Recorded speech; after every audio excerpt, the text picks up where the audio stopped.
is a presentation of Sertoba Media and Comey Media, Incorporated.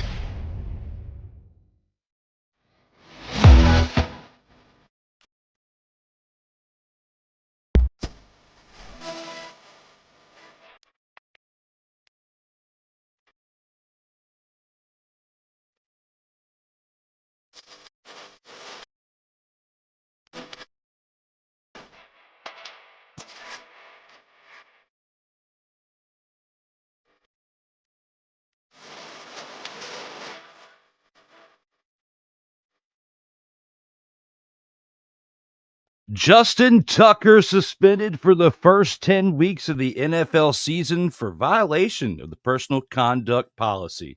The CFL has momentum, but not sustainable, with only two teams turning a profit per the commissioner. And Pittsburgh Steelers quarterback Aaron Rodgers said that he's pretty sure 2025 will be his final season. All that and more on this edition of Total Football Talk.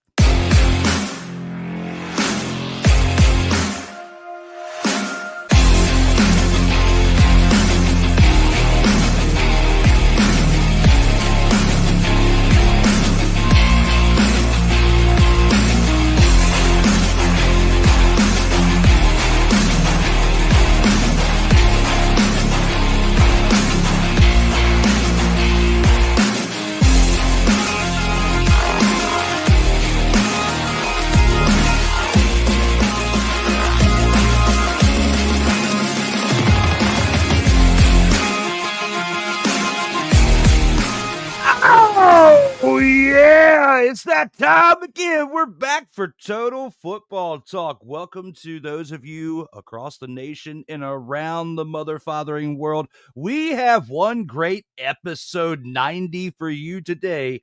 And as always, they say special guest, but this man's been here so much, he is not a special guest anymore. He is one of us.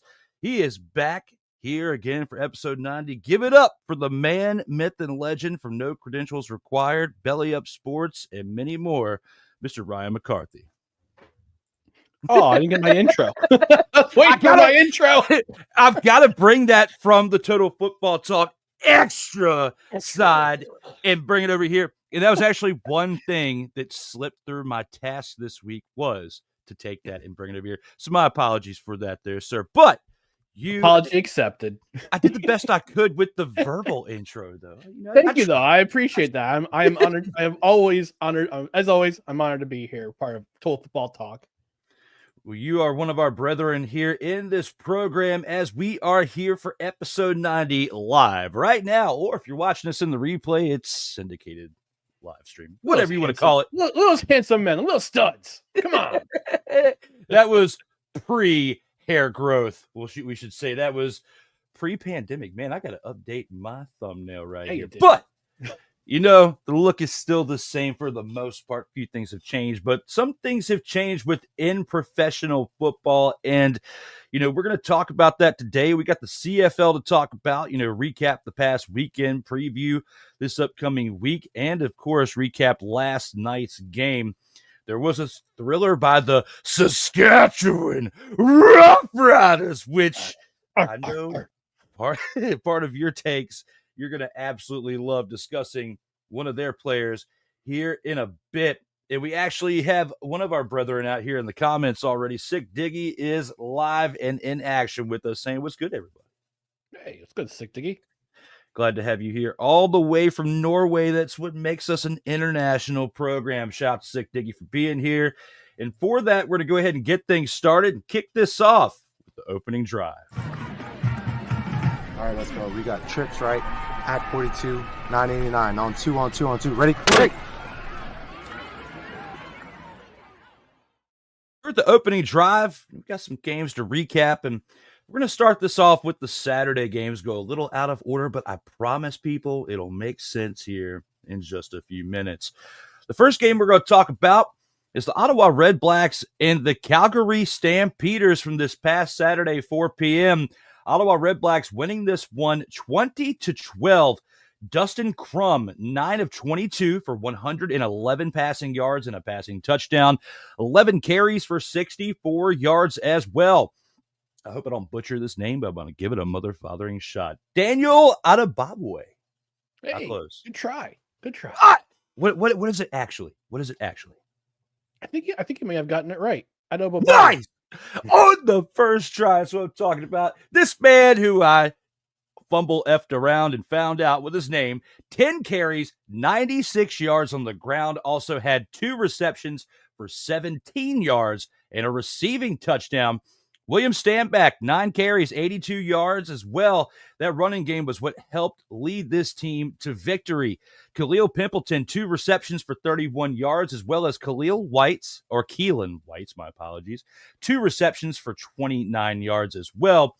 The Redblacks defense had 2 sacks on the day and an interception by Charlie Ringland. Lewis Ward came through as a kicker, but did have 1 miss. He was 4 of 5 on the day of field goals for 13 points. VA on the other side, VA2 for the Calgary Stampeders, formerly of the BC Lions, Vernon Adams Jr. He had 17 of 32 completions out of attempts for 218 passing yards and an interception, along with 3 carries for 21 yards on the ground. Dedrick Mills, 15 carries for 96 rushing yards and a touchdown, along with 4 receptions for 27 receiving yards. Good old Clark Barnes continues to shine as the top-tier receiver for this team. 2 receptions for 61 yards as the receiver, number 1 for the day. Dominic Rhymes right behind him with 3 receptions for 58 yards. But the Stampeders defense couldn't really muster much up on the attack for the defensive side, only having 1 sack on the day. Rene Paredes, the kicker for that team, 3 of 4 on the day for field goals for 9 points. Looking back on this, Ryan, what are your thoughts on this contest, and what could Calgary have done differently to really stay in this game? Do you have that particular graphic about bowling? Ooh.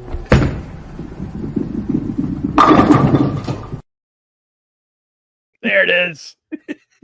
You had sent me a message on Facebook Messenger on Saturday. I was out and about, so I didn't catch much of the game. I caught the highlights. I wish I didn't, but I caught some of the other highlights on social medias, and you were saying, "Man, this game is a dog of a game, not in a good way." I saw the score. And I saw some of the highlights that were posted on Twitter, and I just wrote back, "Bowling shoe ugly."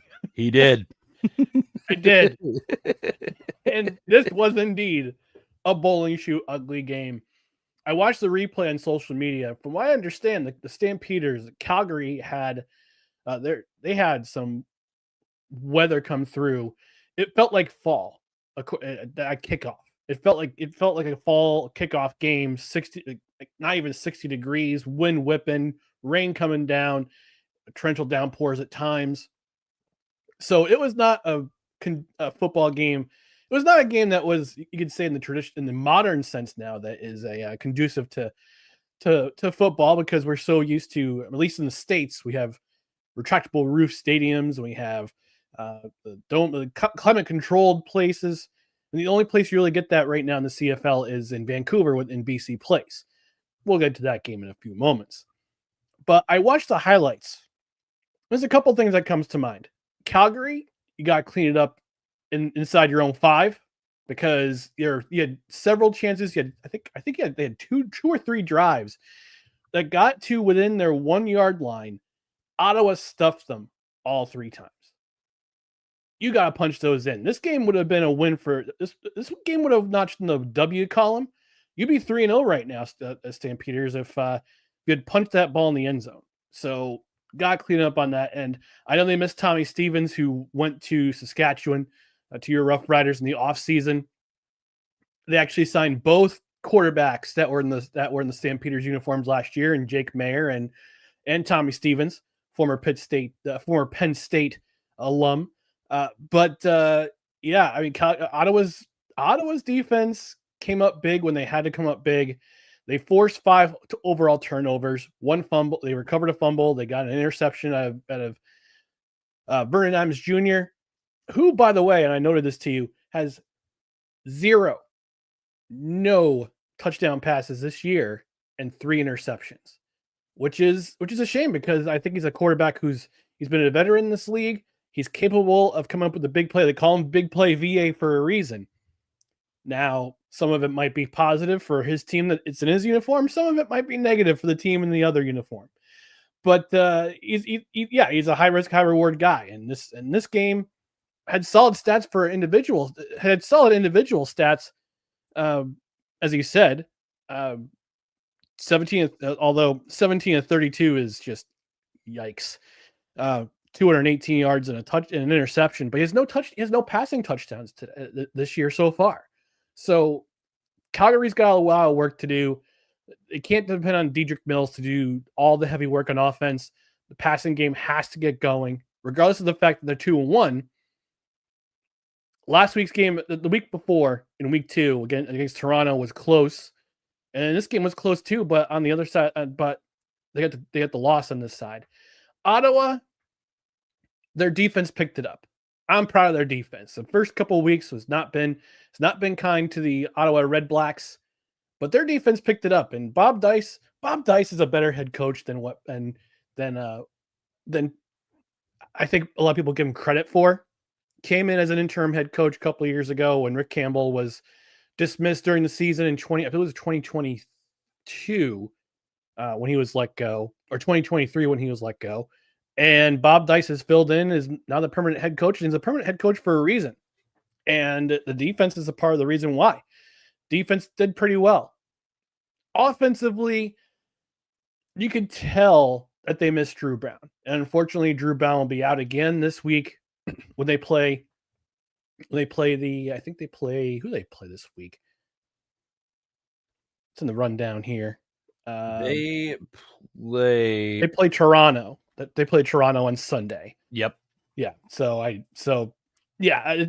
Toronto's a decent team, but I think that offense all season was going to run through Drew Brown, and Drew Brown being hurt is not good for the Ottawa Redblacks offense. Eugene Lewis had a 9 consecutive game touchdown streak snapped. Got targeted 5 times, only had 1 completion. And Drew Brown is the catalyst of that offense. And you can tell, I mean, Dustin Crum did a pretty good job himself. He got himself helped out the offense, 64 rushing yards, 111 passing yards, had a touchdown. But this offense looks a lot different with Drew Brown in the lineup, and it showed on the field on Saturday afternoon. And again, I'm proud of that defense. I'm proud of the way they played.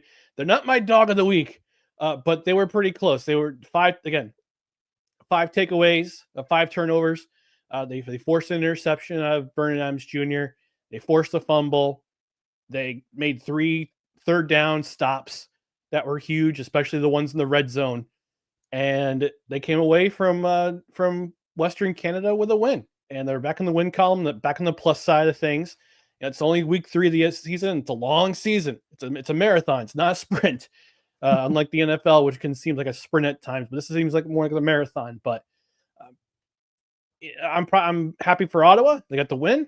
Calgary's got a lot of work to do. I'm pretty sure Coach Dave Dickinson is going to be going back to the drawing board. He's got a bye week, so they're not playing this week. So he's got 2 weeks to think about things before their next showdown. When they play, I'm trying to figure out who they play in week 5, and that would be the Winnipeg Blue Bombers. Oh boy, that's gonna be a tough one. But they got some time to figure out on both sides of the ball, particularly on offense, how they get how to manage things, and especially if they're inside their own 1 yard line where they can get a quarterback sneak or another play to get 6 on the board rather than getting 0 or 3. And to touch up on what you were saying about Vernon Adams Jr., he has 53 of 85 completions out of attempts so far for 803 passing yards. Like you said, no passing touchdowns. He does have a little bit decent statistics on the ground. 13 carries for 108 total rushing yards and 1 rushing touchdown. But that's still not statistics that you want out of your quarterback through the first 3 weeks, and especially if you're trying to turn things around as a starting quarterback in this league after how things went in BC. So for Vernon Adams, he has got to turn things around. He's got to turn it around fast. Luckily, they have a bye week this week, and he can get a little rest, get a little extra time to get acclimated with that playbook, because it doesn't seem like he's fully comfortable with it, or this offense and him just haven't fully gelled yet. Like there's something lacking there chemistry-wise when I watch this. Yep. And with what we saw out of Vernon Adams Jr. before he went down last year and with the Lions, he looked really good. He was throwing 300 passing yard games here, multiple touchdown passing games. And this is a different Vernon Adams that we're used to seeing. And, even though that defense put a lot of pressure on him and that offense in this game, the Redblacks did to them, it's still not excusable, in my opinion, for someone who's been around the league as long as he has. So. Exactly. And he's been around the league for a while. He started in, I want to say Saskatchewan, moved on to Hamilton, then he went to Montreal. I know him best from his days in Montreal, but he got traded. He was traded to BC to shore up their quarterback position for a playoff run a couple of years ago. And this season, in the offseason, he was given a fresh start. Was traded to Calgary for a draft pick, and I just want to see what happens with him and Dave Dickinson. They're both Dave Dickinson was a quarterback for Calgary and for BC in the league. And he knows the ins and outs of this league. He's been in the league for quite a while, between being a player, a coordinator, and now a coach / GM. So I'm interested to see what kind of things they're going to try to scheme in their offense, try to fix some things. And I'll address this more in our headlines, in our Gridiron Scoop. But it just seems to me like, with the CFL, it's much more different than the NFL. The NFL, you get longer time to build a relationship with your receivers as a quarterback.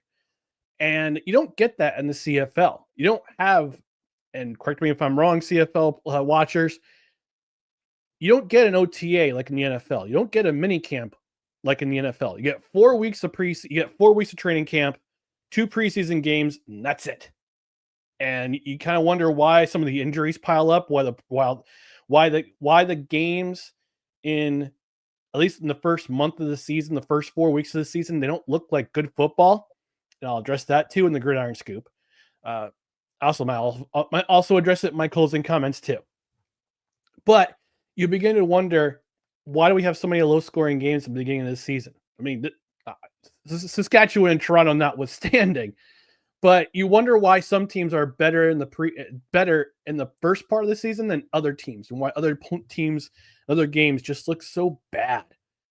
I think that has to be a factor, is that you get such a short window of time to build a relationship with your receivers, especially if you're coming into a system or coming into a new team. You need to learn that system fairly quickly. That's probably part of the reason why Vernon Adams is having such a tough time to start the 2025 season. Yeah, 6 weeks just is not enough time to prepare when you have as long of a season as you do.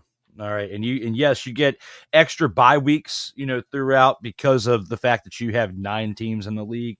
But for the amount of weeks that are in this season for the CFL, the good thing is you at least play it through primarily warm weather, for the most part, because it is a summer / early fall league, and things are wrapping up, in the middle of the NFL season. So you're not dealing with the type of weather and the climate situations that you're dealing with over here when you have football being played in December and January and early February for the playoff runs. But yes. And I did look it up. The CFL does have mini camps. They have a 3-day mini camp. It doesn't seem like it's long enough. They don't have OTAs, which again, it just seems like if you want to be a professional league, if you want to be taken seriously, take a page out of your brethren down south in the NFL. That's why the NFL is the league to watch. That's why more people are watching the NFL, I suspect, in Canada than they are the CFL. That very good point there, and look forward to see what your additional takes are within this subject when we get to the Gridiron Scoop. With that being said, let's go ahead and move this on into our next game. And for the next game that we have to talk about the other Saturday contest, and that was the later one at 7 p.m. between the Winnipeg Blue Bombers and the BC Lions. And in this game, the Blue Bombers win as the away team 27-14. Zach Collaros 18-25, 179 passing yards, 2 touchdowns, 2 interceptions. Not pretty, but just good enough to get things going for this team. Quentin Cooley, 7 carries for 43 yards on the day as well, along with Matthew Peterson adding 11 carries for 42 yards. Carrick Weekfall had 6 receptions for 86 yards as well, and Dalton Schuin had 3 receptions for 29 yards and hauling in one of those touchdown passes from Zach Collaros. The Blue Bombers defense, 1 sack with 2 interceptions by Evan Holm and Jamal Parker. Sergio Castillo, the kicker for the team, added 2 field goals out of 2 attempts, contributing 9 points to the Winnipeg Blue Bombers win. Jeremiah Masoli steps in, backing up for Nathan Rourke, who was 25 of 44 on the day, 281 passing yards, a touchdown, and 2 interceptions. Also added 2 carries on the ground for 3 yards as well. James Butler, 9 carries for 44 yards, along with Javon Cotoy's 4 receptions for 51 yards and a touchdown.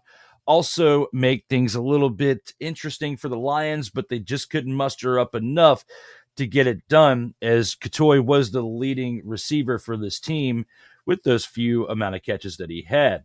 You got to look at as well, Justin McInnes, 9 receptions for 94 yards, and Keon Hatchers, 6 receptions for 92 yards, were contributing factors to this team, but again, not enough for them to get over the hump.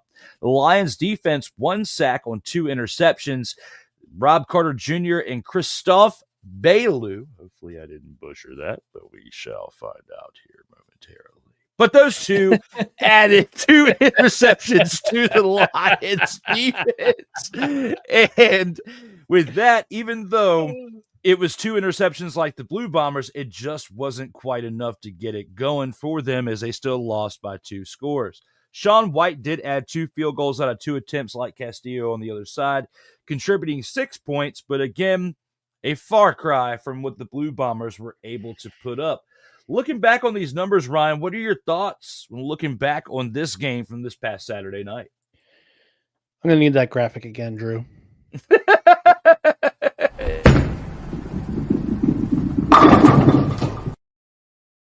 Or would you rather have this?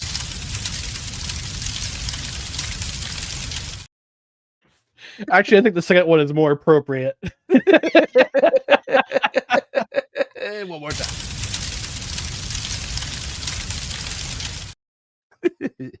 Thank you, Drew.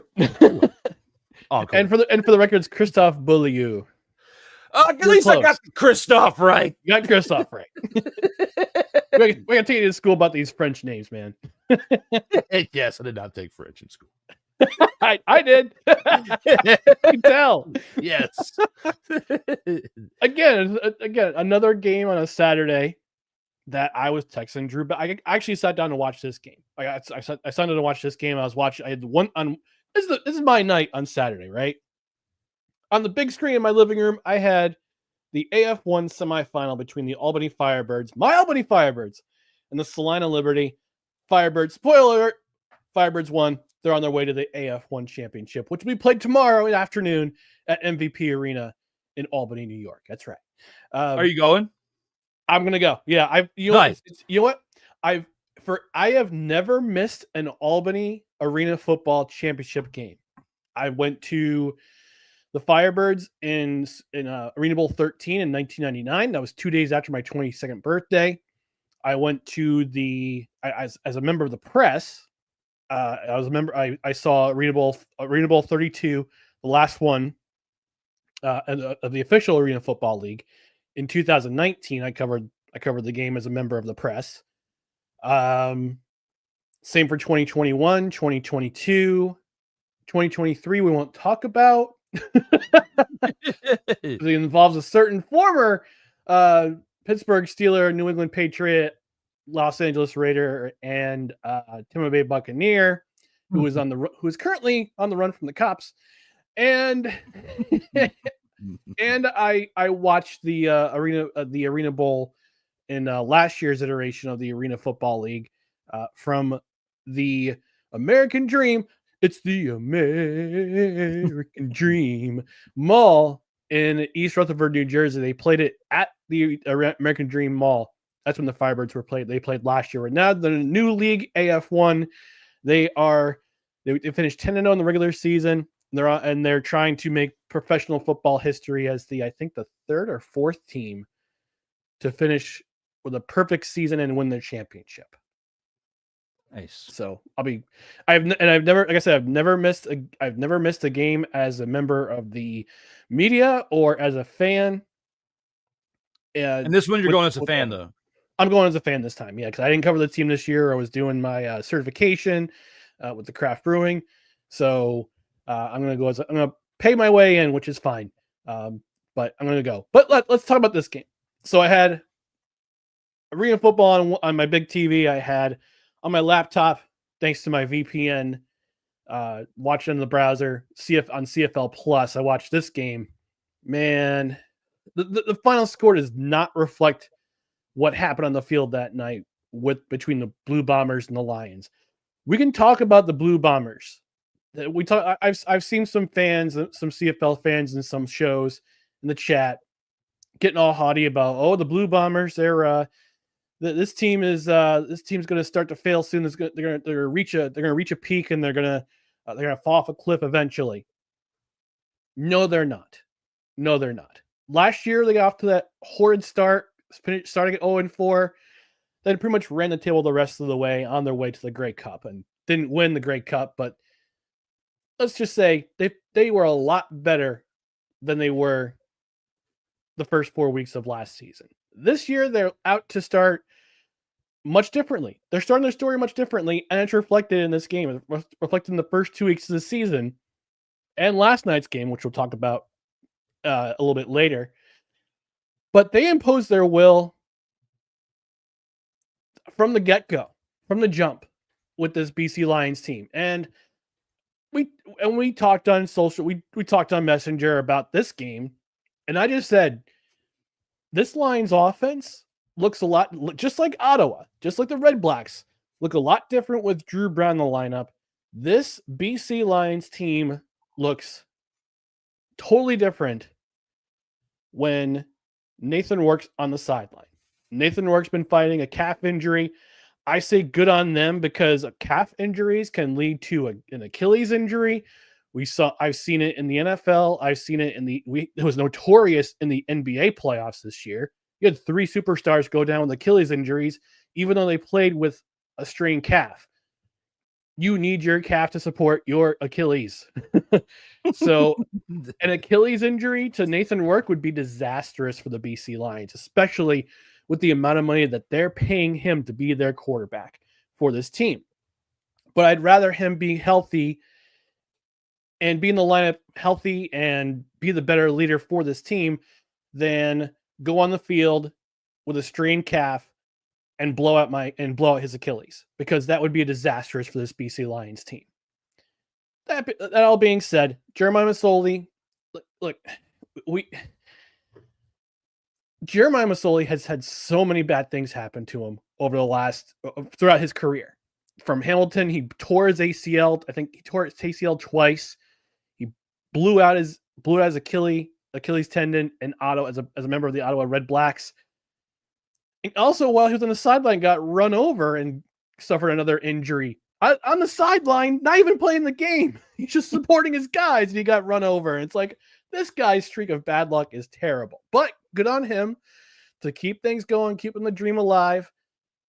Now he's playing in BC as the backup. Now he's the starter right now with the BC Lions, because Nathan Rourke is hurt. We don't know his status for tomorrow's game against Saskatchewan. But if I'm the BC Lions fan, I'm praying that Nathan Rourke, his leg is healed up, because Masoli, God bless him, he tried. But this team looks totally different with Nathan Rourke in the lineup. And yes, he had posted impressive numbers, 25 of 44, 281 yards, and a touchdown. But a lot of those yards came because the rushing attack for the BC Lions was held in check by Winnipeg. And Winnipeg and Saskatchewan over the last couple seasons have been the best, have been 1-2 in rushing defense allowed, in yards allowed in the CFL. And Winnipeg, again, you come for the king, you best aim for the head, because if you don't aim, you're just going to get, the king's just going to keep pushing you down. Winnipeg's the king of the West right now. They've been the kings of the West for the last 5 seasons. And we talk about players who get hurt, players who leave the team, guys coming in, filling in, and it's the same for Winnipeg. Oh, the league MVP is out. Okay, Matthew Peterson comes in, 11 rushes, 42 yards. Awesome. Sheed Bailey, he's currently a free agent, was a big part of the Winnipeg Blue Bombers. Oh, Carrick Wheatfall, 6 receptions, 86 yards, and the week before had a pretty big game. So no matter what happens with the Winnipeg Blue Bombers, they lose guys either to retirement or to signing with other teams. They just reload and they stay the same. Mike O'Shea is a great head coach. He knows how to coach up guys. He's been the kingpin of this organization since 2018. And there's a reason why he still has a job in Winnipeg, is because he knows how to coach this team. He gets the offense to his liking. They're run heavy offense. They're actually, I won't say so much run heavy, but they're balanced. This is a balanced squad right here. And their defense, they'll get after the quarterback. They'll get the turnovers at the right time, and they'll stop the run. That's why the Winnipeg is the team who they are. And BC, again, give them all the credit in the world for trying. Couldn't get the rushing going. Couldn't get the run attack going. Had to rely on Jeremiah Masoli to get the offense going. Defense played admirably. Only allowed 27 points against a team that could have run up the score without a couple of if some plays for Zach Collaros had materialized. But I also got the one thing we missed is the thick six. The final touchdown for the Winnipeg Blue Bombers, the thick six, where they call it an O-line when the O-lineman scored the touchdown scored a passing touchdown for the Winnipeg Blue Bombers. I'm trying to figure out who that was, but yeah, that was the final nail in the coffin right there. It was a touchdown to Eli to oh gosh, what's this? Asatui Eli. Yes. Probably one of the Usos. Future Uso. Asatui Eli. Got the thick six to punch the final nail in that coffin in that game. The thick six, man. It was like a bruising situation watching that come back, because there's no way you're going to be able to stop an appliance when it's running, like a refrigerator. Like, Nope. They talk about William the Refrigerator Perry back in the day. Couldn't take the man down if he had the ball in his hand. And that was very similar in this case with that thick six. This game right here, even though you said it and I clicked it multiple times, I'm going to click it one more time, because it truly was a dumpster fire situation. And now it is time to take it to the game of the week. Game of the week. Game of the week. Yes. We have to talk about this game from this past Friday night that involved my Saskatchewan Roughriders on the road, getting it done in this game. Absolutely was fun to watch, okay? In which I have to admit, in this one, I did have to watch the replay because I was not at home. I was fulfilling other duties that we discussed previously to being on the air. But right here and now, when talking about the Saskatchewan Roughriders, seeing them in the win column, it took them scoring. Oh no! I put 22 instead of 32. Oh no! All right, let's take it down. But yes, 39 of 32. 39 of 32 was your score. Trevor Harris in this game, 13 of 17 for 234 passing yards. Okay. He had 2 touchdowns and an interception, which, when you look at his completions out of attempts, isn't horrible. I mean, he did a pretty good job getting completions. Yes, he was efficient in this game. You got to give him his credit where it's due. And I say this as I multitask because with the OCD, I cannot stand it. We're going to have a 32. It's coming up as we speak right now. We're going to have a mother, father, and 32, and we're going to have it right the father now. Because we cannot talk about my Saskatchewan Roughriders and have the right graphic on the screen. We are not messing around in this moment. This is your shenanigery that you get in this episode, as I say it, and bam, there it is again. 39 to 32, the Roughriders. All right, back on track because we slightly went off the rails. We got to talk about the bruiser in this game. Yes, we have a game-winning score, but we got to talk about the bruiser. That was AJ Ouellette. 17 carries, 91 rushing yards, and a rushing touchdown. Also had 1 reception for 15 yards.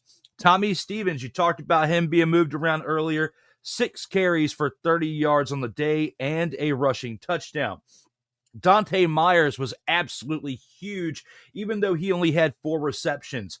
2 of those receptions, he hauled in 2 touchdowns, and he had 125 receiving yards out of 4 receptions on the day. Keyshawn Johnson, not the Super Bowl winner. We discuss this every time we talk about this, man. Give him the damn ball anyway. Give him the ball anyway. Yes, sir. Give him the ball. 4 receptions for 43 yards on the day. No touchdowns, but still made an impact. Speaking of impact, the Roughriders defense, 4 sacks and an interception, and that interception came from Tavon Campbell. The big stat line that we're going to talk about real quick, though, is what happened at the end of the game, and it was all a part of the work that this man did throughout the game. He had 8 total plays in a game on special teams where he made a big impact. Between punt return yards and kick return yards, this man had 243 yards on the day. He had 172 of those as kick return yards, and he even took 1 back to the house at the end for the game-winning score to make this a 39-32 game. Mario Alford is that man who did all that work, and one of the very few who deserves an MVP award for the week, and he did get one of the special team awards for this past week 3. So congratulations to Mario Alford for getting the CFL Special Teams Player of the Week award. Brett Lowther was 1 of 2 on the day for field goals, contributing 8 points to this Roughriders team. But when you look back on it, they were definitely clicking on all cylinders throughout. It's very rare in the game of football where you really need to have 40 points almost in a game in order to win it. That's how you know it's a thriller back and forth. Both teams were scoring, and the Argos, who've had their moments so far throughout the first few weeks, were actually looking pretty good for the most part, despite Nick Arbuckle's 1 interception. Okay, for the most part, the fact they put up 32 points and were hanging with the tough Roughriders team, I got to give them credit where it's due. Nick Arbuckle, though, on the day, 26 of 33 for 259 yards, 2 passing touchdowns. And like I said, the interception that he did throw was a contribution in there as well. He had 6 carries for 13 yards on the day. And Mayan Williams, the running back, contributed 7 carries, but only 37 rushing yards. Between him and Nick Arbuckle, only 50 yards between 13 carries. It's not going to cut it, and especially when your running back has only 1 more carry than your quarterback. Williams did also have 4 receptions for 20 yards. Maybe that 420 was what he was doing before the game, since he got that lack of production in the game. Who knows? It is Canada we're talking about, ladies and gentlemen. Now, Kevin Mittal, 7 receptions, 98 yards, and a touchdown, along with Dejan Brissett, 6 receptions for 53 yards and a receiving touchdown. Both of those players hauling in both of those passing touchdowns from Nick Arbuckle, but it just wasn't enough. The Argos defense, was non-existent, minus the interception by Tyshawn Blackburn and a sack because of the fact that they gave up 39 points as a whole team defensively, whether you're defending on special teams or you're defending against the other team's offense. Giving up 39 points is not a good stat line. Looking back on this, Ryan, when it comes to the game of the week, what are your thoughts on this game? And is this the game of the week by default? Yes. I was going to joke with you saying, oh, look, another homer alert. But I had no choice. Yeah, no choice. Yes, it was definitely it was by default the game of the week because of I know you talked about the Thursday game, my Montreal Alouettes getting the win in Edmonton. That stat line again, the final score does not reflect what happened in that game. Same with Winnipeg and BC. Final score does not reflect the score. Does not reflect the stat. What happened during the game. Ottawa and Calgary. It was what it was. But this game had a little bit of everything. It had missed kick field goals that gave new life to the other team. I mean, with that at that point, Saskatchewan had a 4+ minute drive. Their final drive of the game. 4+ minute drive. They got stopped. They got stopped at the 35-yard, 20 Toronto's 25. Brett Lauther, man, you gotta feel bad for him. He misses another field goal. He's been having struggles in his kicking game throughout the entire season so far, and he missed what many could construe as a chip shot in the CFL, and you could kind of tell in his body language as soon as he hit the ball, it was going to go wide left. It was going to go wide right. It's going to go wide to the right, and when sailing out of the end zone, you get a single point. So they go up 30. You go up by 8 instead of going up by 10. Toronto has new life. They go down the field. They get the touchdown. They get the 2-point conversion. You think, okay, this game's going to overtime. But then Super Mario Alford, you can never lessons to teams. Don't kick the ball to Mario Alford because he will do something like he did on Friday night. And as soon as he touched the ball and I saw him get a little bit of daylight, I said to myself, this game's over. This is a walk-off touchdown. And sure as shooting, takes it all the way back to the other end zone. Touchdown, extra point. Saskatchewan gets the W to end. I would say literally stole a win out of Toronto. Now, Toronto, off to an 0-3 start. You don't really see that a whole lot from defending champions. And we know what kind of team Toronto is. We know the type of team Toronto is. They got a pretty decent defense, although in this game, 32 points surrendered. It's not going to win you games. Special teams touchdown at the end, notwithstanding. Their offense did okay. They got a chance at the end to kind of get things to especially in the fourth quarter. The fourth quarter, they scored 11 points in that fourth quarter. Actually, they scored 22 points in the second half after a slow first half. So you got to give some respect to the Toronto's offense. Ryan Dinwiddie, he's a great coach, former quarterback himself, knows the language of the quarterback. Nick Arbuckle had a pretty solid game himself. Pretty efficient, 26-33, 259 yards, 2 touchdowns. But again, I noted a couple weeks ago, Toronto's mishandling of releasing their number one running back, who wound up signing with Saskatchewan, is going to come back to bite them. And it did in this game. They only had 50 rushing yards total in that game. You're not. And Gary didn't even play. Well, he did, but he carried. But he didn't really put up any big stats. Yeah. No, he didn't. No, he doesn't show up on the stat line at all. So it was Willette had 91 rushing yards. Tommy Stevens had 30 rushing yards on 6 carries, and Thomas Bertrand Houdon had 2 carries for 23 yards. So he was not on the field in this game. But we also got to talk about another thing, and I'll address this also in our closing thoughts. This game had a lot of penalties. Listen to these penalties, Drew. For Saskatchewan, 18 penalties for 178 yards. That includes a 10-yard holding penalty on their final drive, if they scored a touchdown, it was game over. We didn't have to have Super Mario Alford take the closing kick, take the last kickoff down the field for a touchdown. That would have sealed the game. But Toronto, you're not in the right either, with 11 penalties of their own for 129 yards. At one point in this game, the TSN sideline analyst, he's also an analyst for their NFL coverage, Luke Wilson, former Seattle Seahawk, was calling this game garbage because of the amount of penalties, the amount of yellow flags, the amount of laundry on the field. 19 overall penalties. Let me do the quick math here for 307 yards. Not for 29 penalties, 307 yards between both teams. Yes, that is definitely ugly football right there.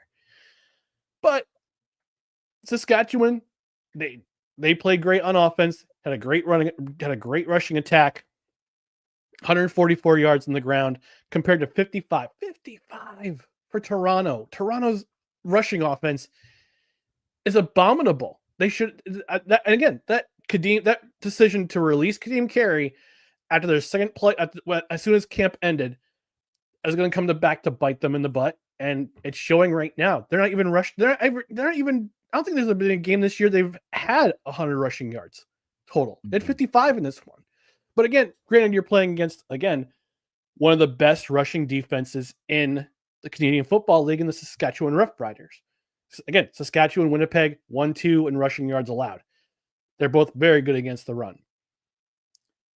So Saskatchewan, they come home on Saturday. They got BC.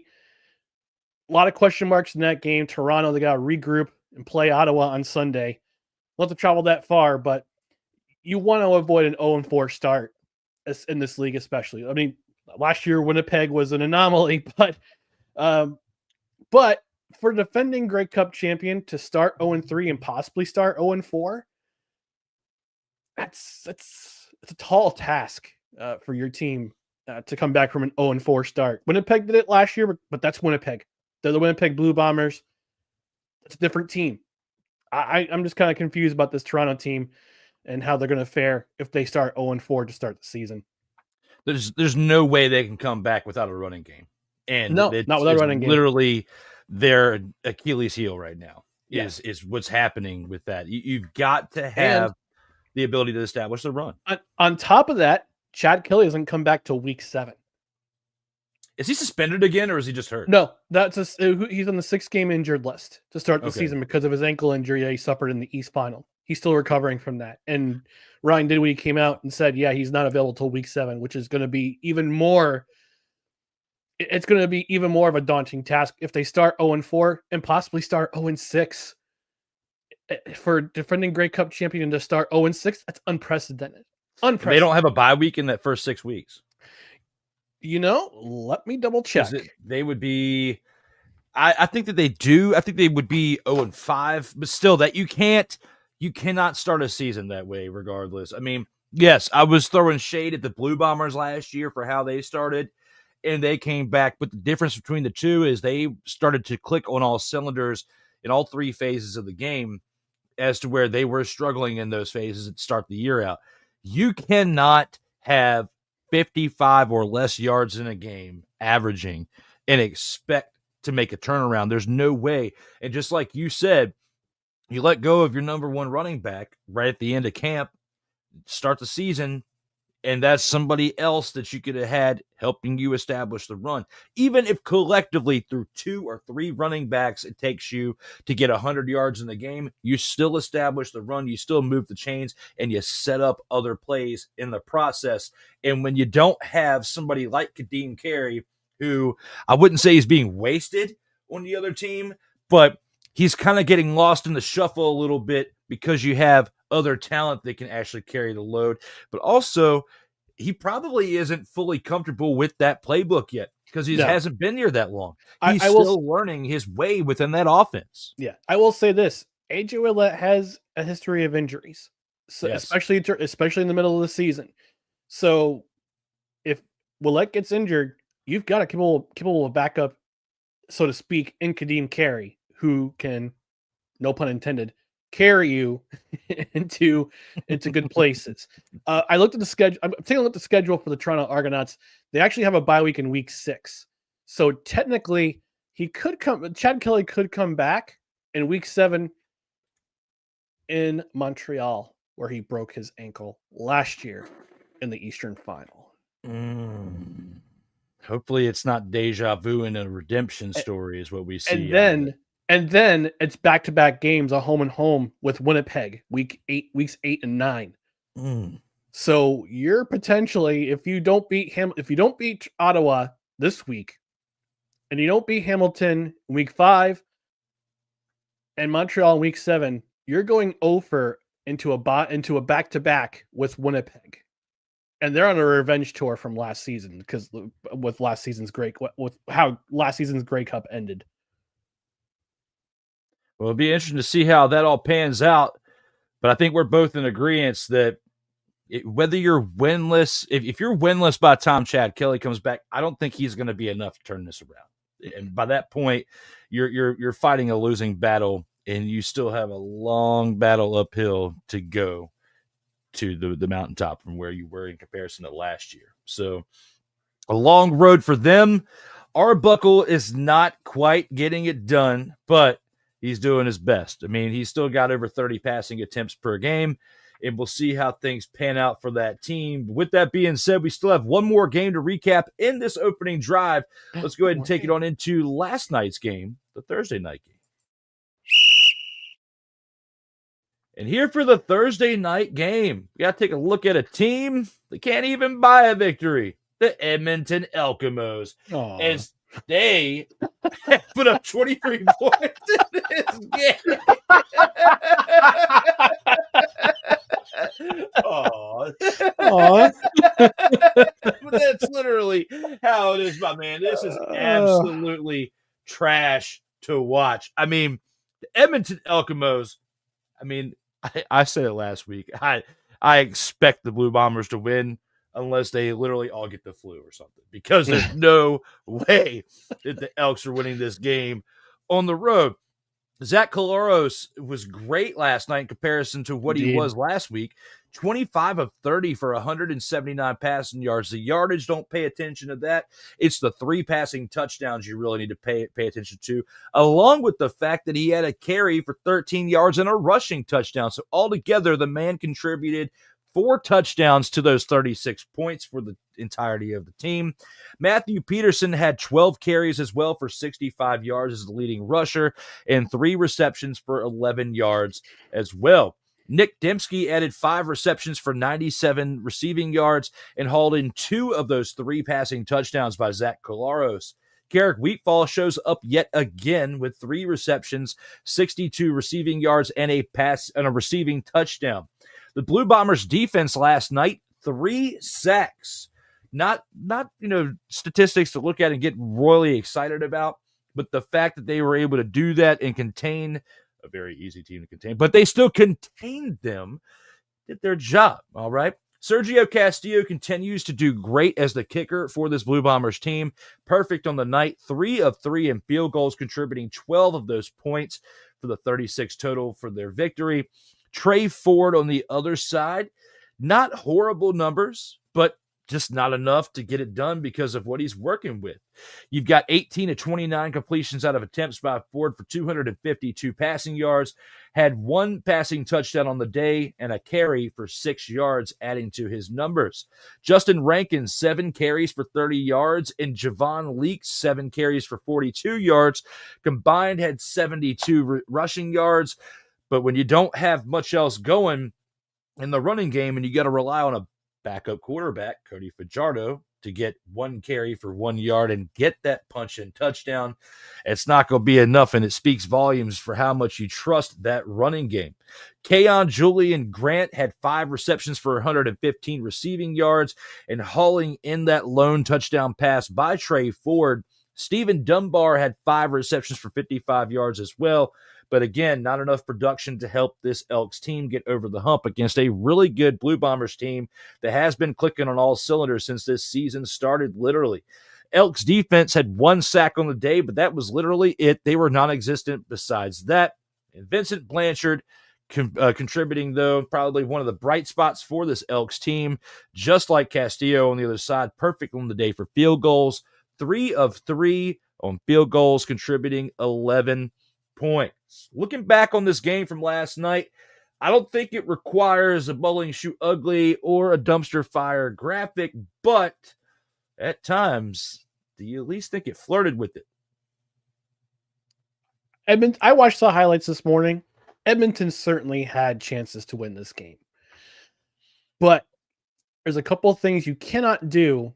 There's one thing you have to do against Winnipeg, and there's one thing you can't do to contribute to Winnipeg winning. One thing you have to do if you're playing against the Winnipeg Blue Bombers on offense, actually, there's 2 things. I'm sorry. I was right. There was 2 things. One thing you have to do is convert second down. Drew, take a guess at how many second downs the Edmonton Elks converted. 2. No, a little bit higher. 4. They were 8 of 20 on second down. That's a 40%. That's a 40% completion percentage on second down. You have to convert your second downs. On the flip side, Winnipeg was 12 of 21 on second down. So you have to convert those second downs in order to have a chance to win against the Winnipeg Blue Bombers. The other thing you can't do is give away the ball. At one point, I believe it was in the second quarter, Edmonton got a fumble. They were the beneficiaries of a fumble. Winnipeg gave up the ball. They don't usually do that at home. A couple plays later, on Edmonton's side of the ball, they give it right back.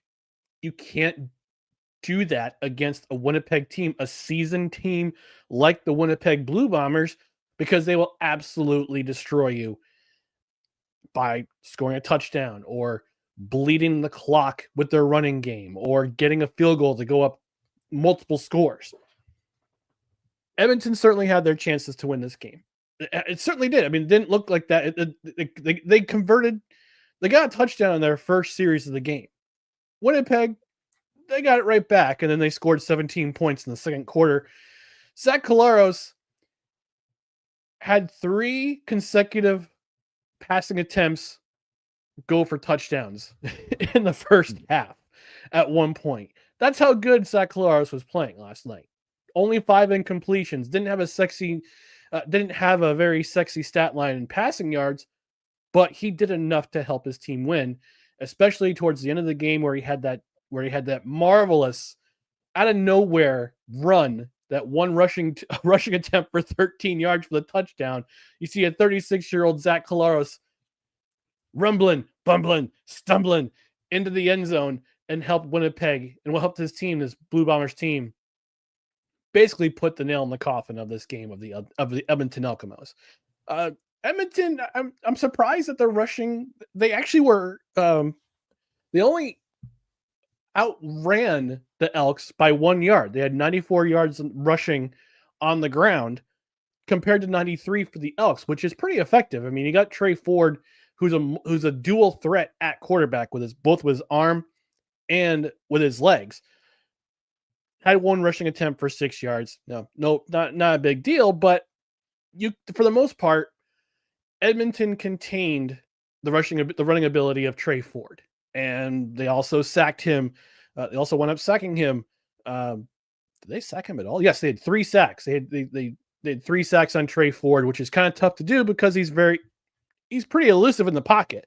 You get him running, he can absolutely kill you with his legs. But again, veteran team, Winnipeg, they're doing their thing with Mike O'Shea. On the other side of the ball, the Elks, they have a first-year coach in Mark Killam, who's, again, he's trying to figure it out his first go-around as a head coach in this league. After being a defensive coordinator with the Calgary Stampeders, I think he first started as a special teams coordinator. Then he moved on to defensive coordinator. And now he's a head coach with Edmonton, but he's still trying to figure things out. Edmonton played they tried to be respectable against Montreal last week. Again, the final score did not reflect the final score did not reflect what happened throughout the game. In BC, they were again respectable towards the end. In this game, they actually hung with the five-time West Division champion in the Winnipeg Blue Bombers, hung in with them and towards the end. At the end, they just ran out of gas, and the final score is what it was. And they had the touchdown, and Castillo getting the final field goal to make the score 36-23. Edmonton had their chance, certainly had their chances. They just need to do more on second down. They also need to stop giving away the ball after they get a fumble recovery of their own.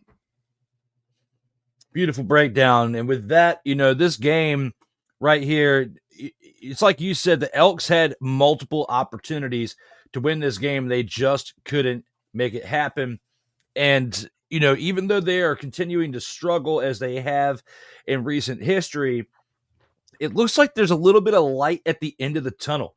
It appears that they have a chance to turn things around at some point. They've got some young talent on that team, but it's very apparent they still need to make some more moves in the front office to move some players around and bring some new ones in and bring some new life, because they just don't quite have enough to get it done in this current moment. Yeah. I mean, Ed Hervey, GM of the team, made some pretty decent moves in the offseason. And they got to do what a lot of teams do, like Winnipeg has done. They've built a culture around winning. They built a culture around success, being successful, getting the wins, and establishing who they are and imposing their will on other teams.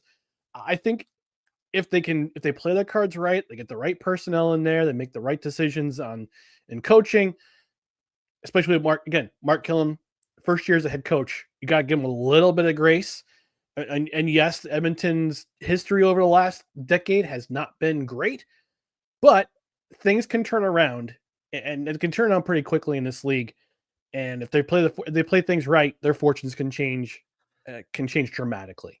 See what happened with Winnipeg. See what happened even with Saskatchewan and Montreal. Montreal is, again, I mean, I'm going to be a homer here. I don't mean to be a homer, but you've seen the culture change when they brought in Jason Moss as their head coach. This is a different team compared to other years with Kahari Jones and other head coaches. Jason Moss has established a culture in Montreal. Corey Mace is establishing a culture in Saskatchewan. Mike O'Shea has established a culture in Winnipeg.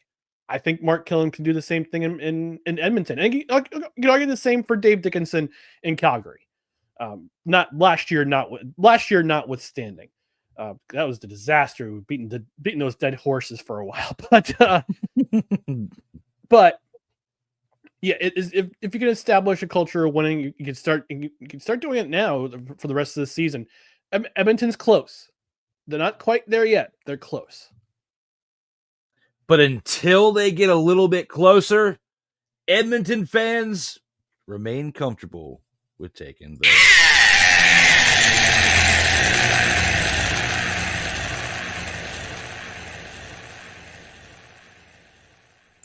unfortunately, but it's the truth. Oh. With that being said, we've now gone through the entirety of the Gridiron Scoop. It is now time to take it on into a section where we get to discuss our favorite player of the week.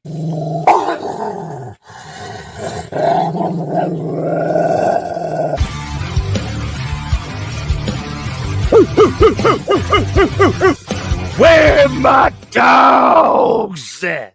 It's time to start talking about the grand champ of the week. It's like I got my dog to my side right here. It's Mr. Brian McCarthy, and he would like to give you his take on his dog of the week. My dog of the week is none other than Saskatchewan Roughriders kick returner, punt returner extraordinaire, Mario Alford. 4 kick returns, 172 kick return yards. A total of 243 punt return yards if you add in the punt returns, 61 yards of punt yard returns. But that's not the story. the story is his walk-off kick return touchdown to seal the win for Saskatchewan Roughriders to remain unbeaten in the 2025, this very young 2025 season for the Saskatchewan Roughriders. Again, teams, when are you going to learn? When are you going to learn? Don't kick the ball to Mario Alford. If he gets a lane, you're dead. But my grand champ of the week is Mario Alford. 243 return yards between kick returns and punt returns, including that walk-off for the touchdown for Saskatchewan. Absolutely great pick. And especially when it involves my Saskatchewan Roughriders. And with that being said, I may be a little bit of a homer with this, as I had to also give somebody from the Saskatchewan Roughriders a selection for my pick in Grand Champ of the Week. I'm going with AJ Olette. 17 rushes for 91 rushing yards. 1 rushing touchdown, also add 1 reception for 15 yards. He knew what his assignment was and delivered. AJ Olette, my selection for Grand Champ of the Week. Yes, he may have a history of injuries, but this man, when he is on the field with the long flowing hair, something that I can relate to out here. I'm jealous. Absolutely relate to. He absolutely crushed it in this past week's game. And for that, I have to give him my selection for Grand Champ of the Week. I promise you my pick was not to butter up to the host. That's the kickoff. The kick return touchdown was basically what sealed it for me. Yes, and I can honestly attest that his words ring true, because it's not that often that he selects Saskatchewan as a pick in the Grand Champ of the Week. So shout out to Ryan for doing that, for being fair.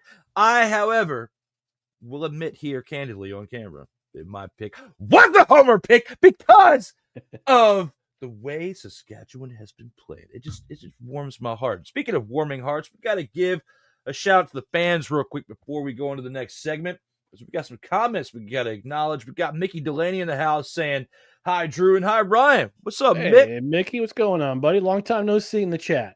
Glad to have you out here. And we got Dante here in the house. Glad to have him, as he says, "What's up, guys? My cell service has been terrible the last few weeks.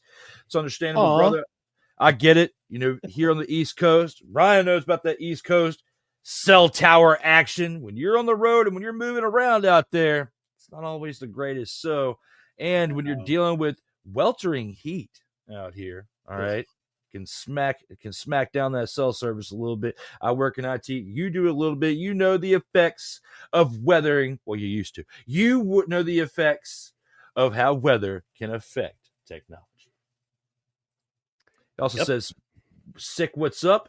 And Mickey, what's up out here? Saying what's up to everybody out here in the chat.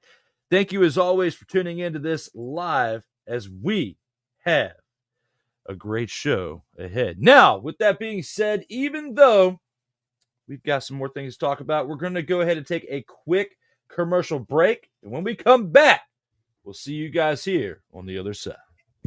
All right, let's go. We got trips, right? At 42, 989 on 2. Ready? Quick.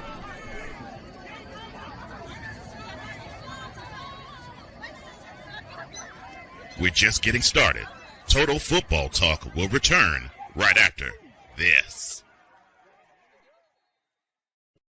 Whether it's news, the largest egg producer finds bird flu in chickens at a Texas plant, weather, devastating tornadoes rip through the heart of the United States, inspiration, a breast cancer survivor completed the journey of chemotherapy and now begins a future one of matrimony or sports. Michael Jordan is shown on a photo with Diddy. LeBron James has a video extolling the virtues of a Diddy party.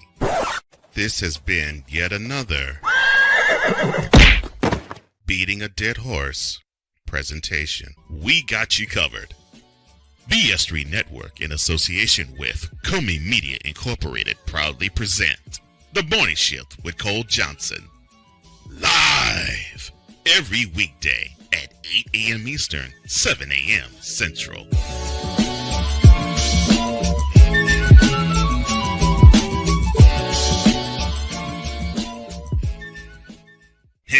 Eagles fan. Join my man Cool McCain and a host of others as they break down every single game, every single week in an objective manner, and also from a fan's perspective as well. Remember, this cast feels just like you.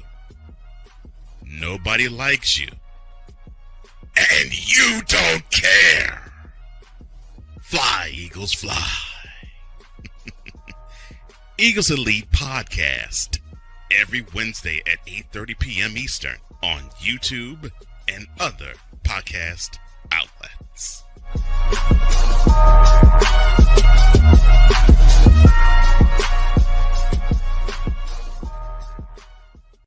Everything Boston. I love you morons.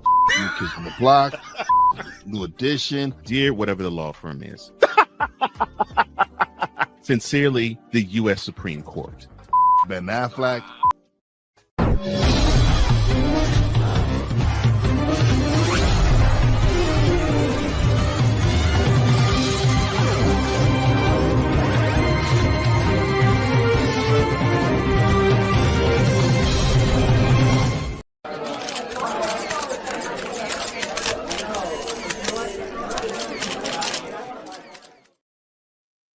Welcome back to Total Football Talk, episode 90. As we have some things to continue to discuss in this program. I'm your host, Drew Willingham, along with our special guest host today, Mr. Ryan McCarthy. We got three things we want to touch up here on the Gridiron Scoop, and we're going to start it out with the thumbnail that we have here that we're going to be talking about mainly in this one. Justin Tucker can serve a 10-game suspension as a free agent, as it says. And with that, he was suspended for those 10 weeks for violating the personal conduct policy. Ryan, with this one, do you believe that this is a suitable punishment for him, given that he could serve all 10 weeks as a free agent? So I have a clarification question here. Okay. So is he going to serve currently as a free agent, because as soon as the news came out about his misdealings, the Ravens kicked him to the curb. Now, is this the first 10 weeks of this season, or is it start when he signs with a team? No, it's the first 10 weeks of the season. It came out yesterday that he could actually serve this as a free agent, meaning a team can wait to sign him. He can, even if they have a bye week, we'll say in that 10 weeks, because usually before that wouldn't count. Okay. Mm-hmm. So they can wait the 10 weeks to sign him. Say you have a bye week in there in that first 10 weeks. That's an extra game you get to have him for. So you'd only miss him for 9 games. You would have him then for the remaining 8 games. So it's literally the second half of the season if somebody does pick him up. But it was announced yesterday that he could serve these first 10 weeks as a free agent. Then a team can sign him, or somebody can just sign him and put it in the clause of the contract. We're not going to pay you until your suspension is lifted. If they want to just take him off the market so nobody else within the other 31 teams decide to pick him up. Well, I would say 30 because we know the Ravens aren't going to pick him up. But because they drafted a kicker in this past draft and they have officially moved on from him, considering the fact that the past 3 years, his numbers have been declining. And last year was, of course, the worst because he had all this stuff on his mind with what was going on outside. Mm-hmm. So with that being said, do you think it's a suitable punishment given the fact that for the first time I've ever heard of this, because usually you get signed, then you serve the suspension of whatever it is. I've never heard of this ever where you can serve a suspension as a free agent, or at least in the NFL. It's a unique situation for sure. Look, Deshaun Watson was the one who set the precedent for these suspensions because of all the things that happened as a Houston Texan. I think anything like this from now on, I pray it never happens again. If you're harassing staff or asking staff to give you, I won't say it in the air. You can look it up yourself of what Justin Tucker did and what Deshaun Watson did. I think it's a fair punishment given that the NFL suspended Deshaun Watson for 10 games after he was found to have all these things going on with him. So the same punishment, the punishment's going to fit somewhere, and Deshaun wants to set that precedent for these types of punishments for these types of things. So I think it's an appropriate punishment. And yeah, if a team decides to sign him during his suspension, they have to have that clause in his contract because of the way the NFL and the NFLPA work together, or under the collective bargaining agreement, that he has to serve his suspension before he can start playing. He can start playing for his newly signed team. So I think this is a fair punishment. Yeah, this is not an episode of In or Out, but I slightly disagree with it because, it doesn't. I mean, the player has to miss 10 games, of course, 10 weeks, but I just feel like you need to be on a team and signed before you sign it. So that way, if the team decides we're going to sign you week 4, you got to wait until like week 15 to play because, you have to serve your 10-game suspension. Mm-hmm. So if a team doesn't want to sign you in week 1, why are they even really going to want to sign you in week 5 or so on and so forth? I just don't really fully agree with it's a full punishment if you're already on the sidelines anyway, because you're not on a team. It's not affecting you. It's not affecting your wallet at that point because you're literally in the same boat as if you were just a free agent for those 10 weeks. You're not really serving a punishment. It's just like them saying, whether you had a punishment on paper or not, or not a fine on paper or not, it's literally the same as just sitting out as a free agent during those 10 weeks and a team signs you, if that's what ends up being the case. And I feel like even though Justin Tucker has slipped over the past few years, there are still at least a dozen teams out there that could be, upgraded with his services because their kicker. I can think of one. What's that? I can think of one, but continue. Go on. I would say, with at least a dozen teams out there in my mind, their services, their kicker's best day is still not as good as Justin Tucker on one of his worst, as we saw from this past year. So with that being said, I just don't feel like it's a fully sustainable punishment, given the fact that you might as well just say we're just not going to sign you until week 11 and that's your punishment, rather than getting handed a suspension for 10 weeks that you're not going to be playing anyway. Well, that's why I asked the clarification question, because if right now he's a free agent currently, mm-hmm. and if he decides to sign on with a team, give it right after training camp, when you go through the 3 preseason games and training camp. That's why I asked if the suspension starts from week 1 through week 10 on through week 10, and not as if he signs with a team at some point during the season, week 3, week 4, that's when a suspension starts. So that's like kind of got me thinking about if it's an appropriate suspension. I think it is, because if injuries are going to happen, the yips are going to happen, all sorts of weird things are going to happen. So if he goes through that 10-week suspension to begin the season, and a team is sitting on the cusp of a playoff berth, if they're in a wild card spot, if they're in a spot to win the division, and their kicking games is not great, they can certainly improve and say, okay, this guy's out here, one of the most accurate kickers in NFL history is out there for the taking. Absolutely, I'm taking a chance on him. And there's one team in particular I can think of who could probably use his services for the playoffs, the Houston Texans, because Kaimi Fairbairn, God bless you, great in the regular season, great in the wild card, but when it comes to the divisional, he seems to crap his pants at the wrong time. We've seen it the last 2 years in Baltimore, and especially last year in Kansas City when he missed a field goal and had a field goal blocked, and that could have taken them to the top. It could have taken them past into the championship game. So if I'm Houston, I'm taking a look at him, especially if Kaimi Fairbairn kind of gets the yips or gets hurt. I want to sign a guy. I would want to sign I would want to sign Tucker.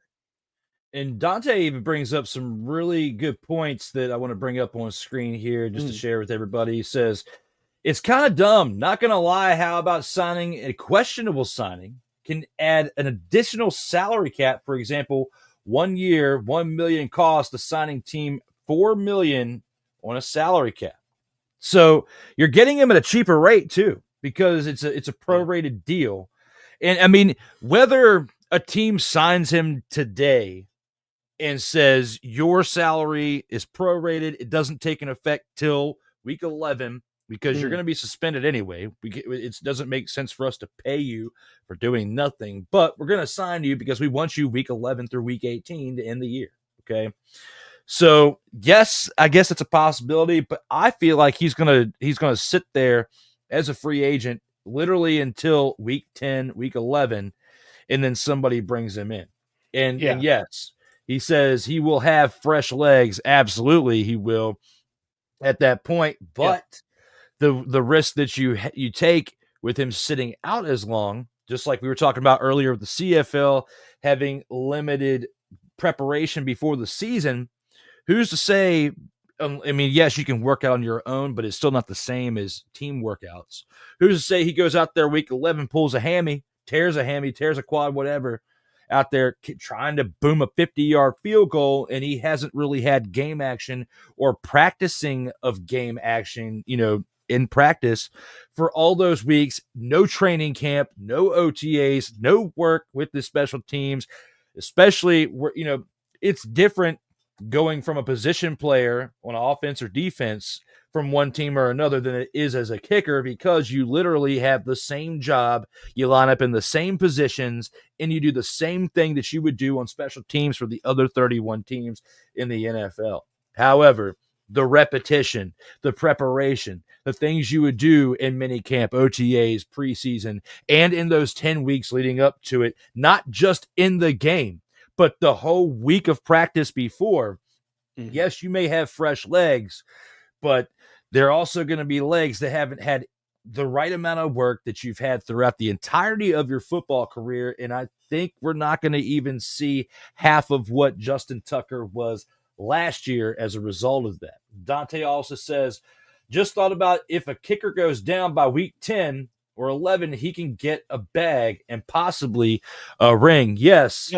Yeah. But go ahead. I was just going to add that with what I was saying previously, if you go out there and you haven't had the work prior to the right amount of work, as I would say, it's not going to matter by week 14 or 15 if you've popped a quad or torn a hammy or whatever out there trying to overdo it, because you haven't had the repetition and the work necessary to have you primed up for that time of the year. And especially when you come back in week 11 or later, it's going to start to get colder outside. It's going to already be beginning to be the later of the fall, the dropping of the temperatures. And with Justin Tucker in his 30s, and you and I both know, you being a little bit older than me, the older you get, the harder it is to adapt and work with poor conditions in climate. Okay. So thanks for bringing that up that I'm a little bit older than you, Drew. I didn't say the number. I didn't say the number. I said it as politically correct as I could. It still hurts right here. I'm not hurt though. You didn't think that hurts? I'm like a year and a half, I'm 18 months from turning 40. How do you think that makes me feel? I know you've already approached it, but you've been there. I'm starting to feel it. Okay.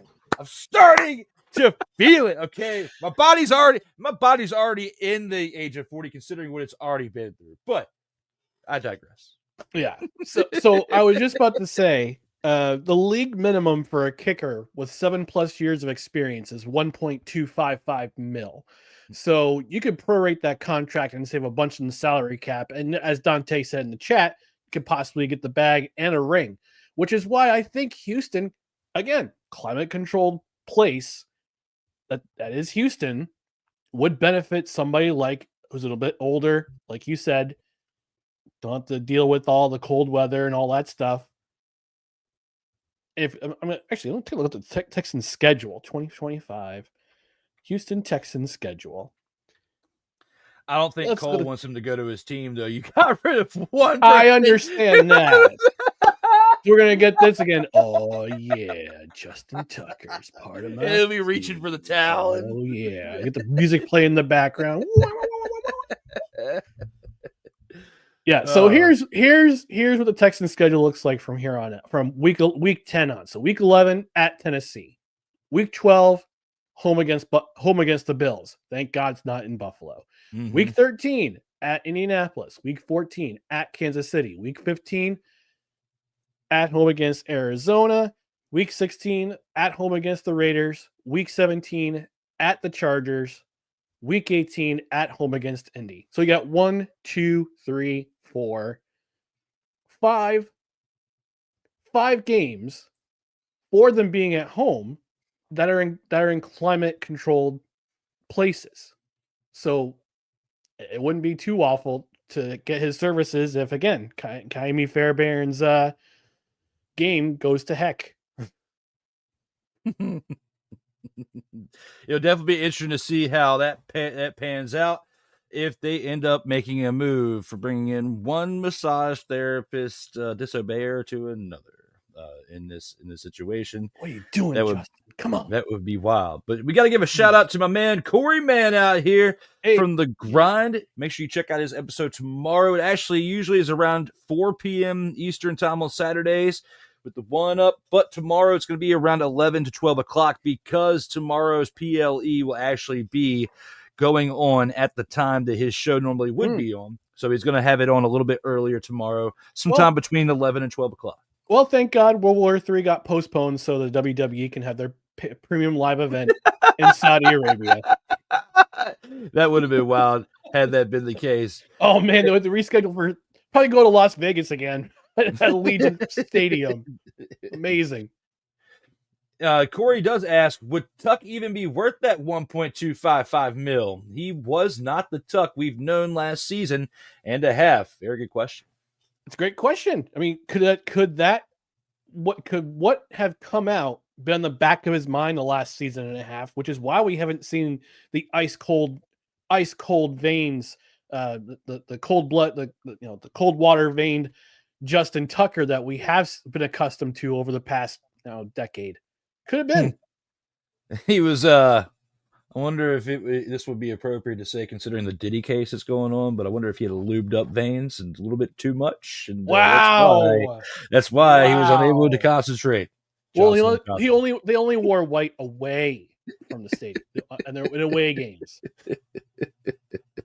Yikes. Dante says that he sees what I'm saying. God. Dante says that he sees what I'm saying, but this is Justin Tucker. How do you call if you lose your kicker before the playoffs?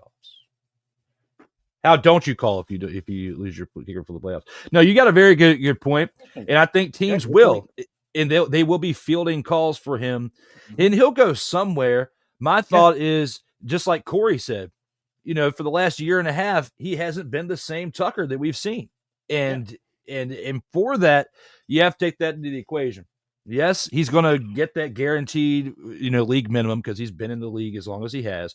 He will get that 1.25.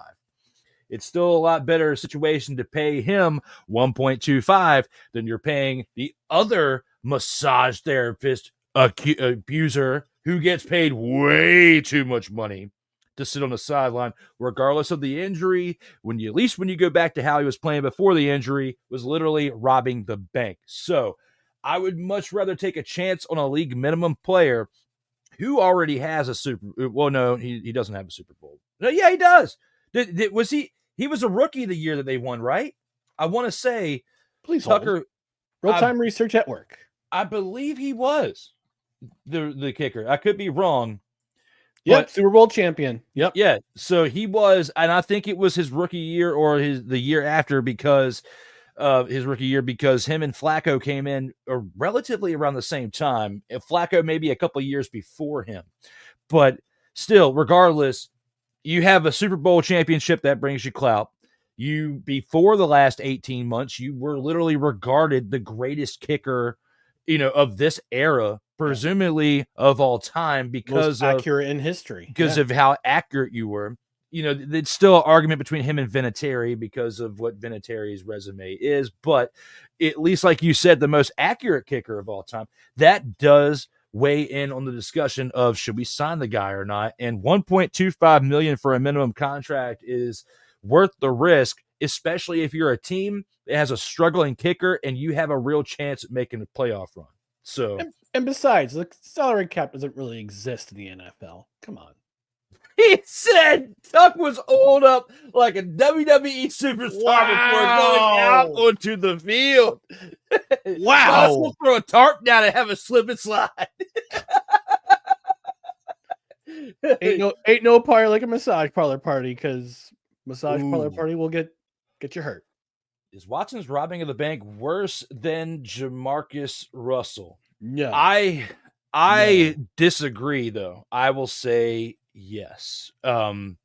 Because the reason why, one, Deshaun Watson's contract is fully guaranteed, Jamarcus Russell was not, okay? True. Two, the Raiders had history of, I'm just going to say this word, making shit-tastic decisions because they did not make great draft choices in the 2000s. They didn't really field a great team after that Super Bowl appearance for many, many years. And it was all because of Al Davis and the decisions that they were making, because he was far outdated to be making those type of decisions at that point. And Jamarcus Russell was selling a bag of goods of how good he was at LSU, and to come out and not even read the playbook or watch the DVDs of the preparation, that's more so on him. Deshaun Watson, was already kind of dipping off before he left Houston slightly, not as bad as he did when he came to Cleveland. But even then, we were saying did not deserve a fully guaranteed deal, and especially of that much, and how that was going to come back to bite him. In my opinion, the Deshaun Watson contract is worse than Jamarcus Russell, and especially when you learn from the situation of a Jamarcus Russell and how that contract didn't pan out. I understand giving Deshaun Watson that money if it wasn't fully guaranteed, and he had to earn that through incentives throughout that contract deal, but not the way that it's structured now. That's the worst contract in my opinion. I will say Jamarcus Russell was worse because he was out of league in 3 years after signing an entry-level contract that he got. He got $32 million guaranteed from that contract. Now, great.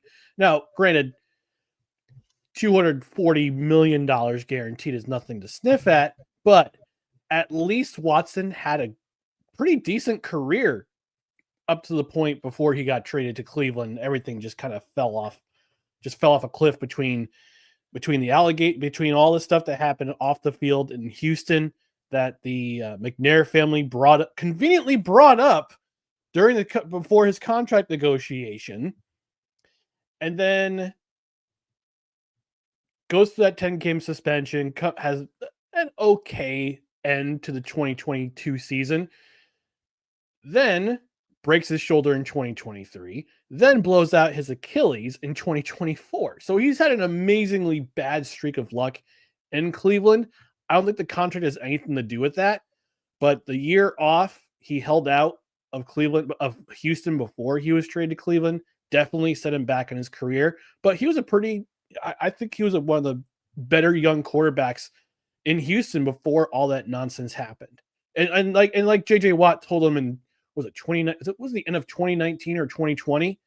He said, walking off the field, he said to Deshaun, "We're sorry. We are so sorry. We wasted all this time. We should have done better to help you in your career." And that was kind of a telling mark of Watson's going to be out of there soon. So I think Russell's contract was worse because he barely put any effort into being an NFL quarterback. Lasted only 3 seasons. How many starts did he have? Oh God, oh my gosh, this is terrible. It was, but his stats definitely worthy of this. Yep. And he started only 25 games in the NFL from 2007 to 2009, and then just went and then just basically was the league was released by the Raiders, and the rest of the NFL had nothing to do with him because he barely put any effort into his game. At least Watson did put effort into being a good professional until those allegations came out, and then got shipped off to Cleveland, got all that money, and just hasn't had a good break since. Yeah, absolutely. Well, except for his shoulder, but no pun intended. Oh man. With all that being said, when it comes to the Justin Tucker subject, that is our main subject within the Gridiron Scoop, but we do have two more that we have to get to. Let's go ahead and take it to the next one. Going back to the Canadian Football League, the CFL has momentum, but not sustainable with only 2 teams turning a profit per the commissioner. Should we feel concerned for the future of this historic league, Ryan? That's tough news to hear. And what's interesting is that Winnipeg and Saskatchewan, with the profit they turned, here's the curious thing about this league. Winnipeg and Saskatchewan, they're very similar to the Green Bay Packers in that they're not privately owned. They are publicly owned by the communities that they are in. So for them to turn a profit, I get that because Winnipeg has been successful. Saskatchewan has been successful. You could argue about the attendance all day long, but the fact that they're the only 2 franchises to turn a profit in 2024 is a little bit is a little troubling. It's a little troubling. I know BC's ownership is relatively new. Damar Doman, I think his last name is. He's been trying to get the BC. He's trying to promote the heck out of the BC Lions since he became owner of the team. Edmonton just got new ownership last season. Montreal just changed ownership within the last couple of seasons. Toronto's owned by, I believe they're owned by MLSE, Maple Leafs Entertainment. Ottawa's privately owned. Hamilton's privately owned by Bob Young. So for the privately owned teams to lose a profit, it's going to happen. But at the same time, I think the reason why this new commissioner came in, Stuart Johnston, I think his name is, if I remember correctly, he's got to find a way to promote. He's got to find a way to promote this league better because this league doesn't know how to promote its stars. It can promote their own game well, but they can't build off their stars. And I can name pretty much one Canadian off of every single team that they can market this game around. In BC, you've got Nathan Rourke, like quarterback. Boom. There's a play right there. Winnipeg, Brady Oliveira. There you go. You've got in Montreal, I can't remember his name. We talked about this a couple weeks ago. You've got Canadian-born players playing for your teams right now, playing in your league right now, and you can't build around them. This is why the CFL has the problem it does.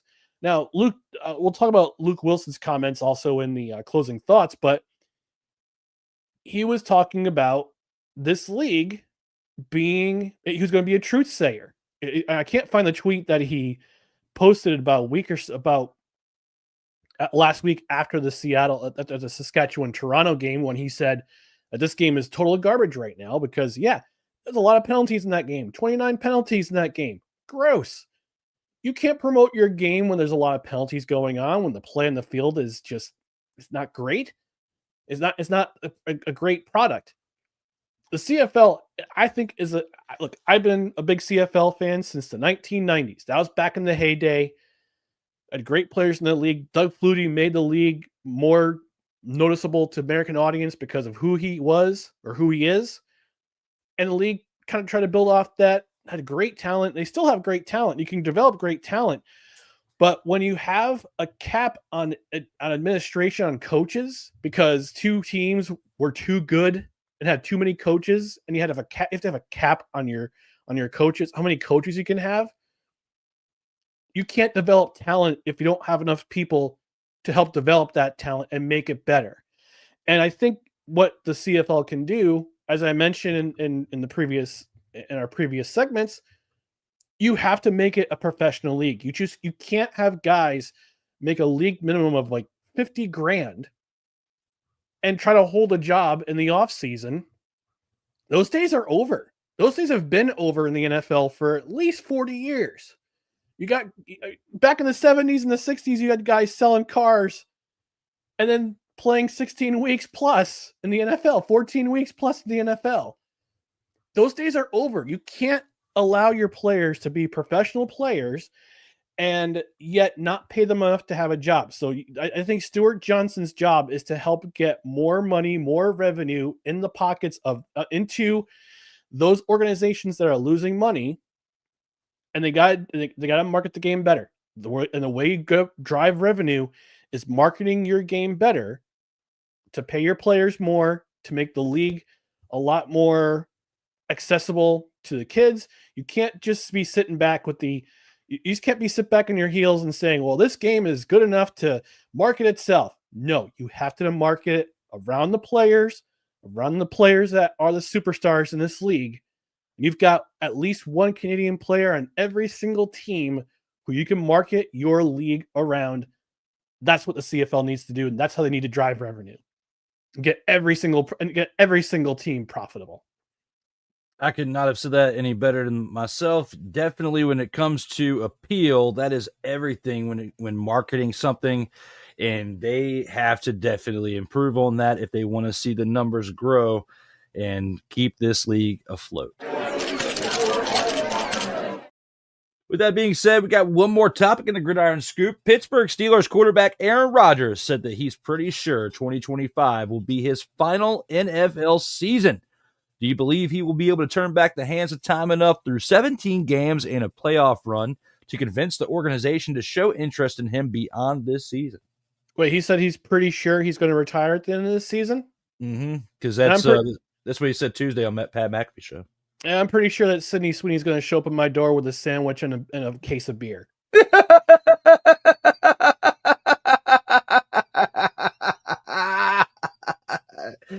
Ryan disagrees, thinks that he's going to keep on hanging on like a Brett Favre did at the end of his career.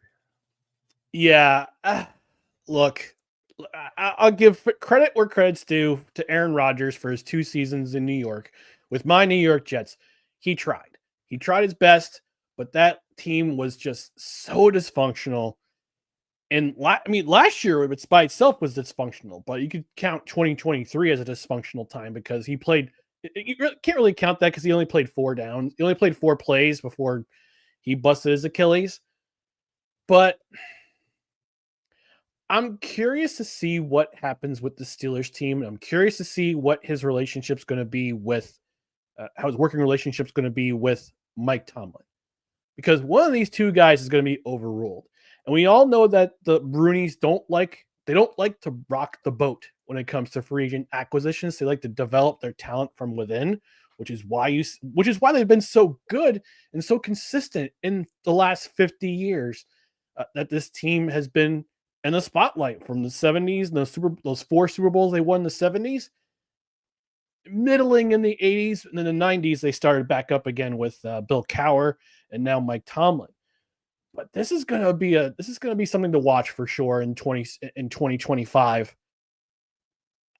As far as being able to believe that he's going to turn back the hands of time to get through 17 games and bring the Steelers back to a playoff run, possibly a Super Bowl, I don't think it's going to happen. I think Pittsburgh will be competitive in a lot of games, but there's going to be a lot of games where they're just going to not look like themselves. And I don't think, Aaron Rodgers is going to be 40. Is going to be 41. I think 42 years old in December. Mm-hmm. So Father Time always catches up with you, my man. Just ask me. I'm a few years older, but it does catch up. He does catch up to you.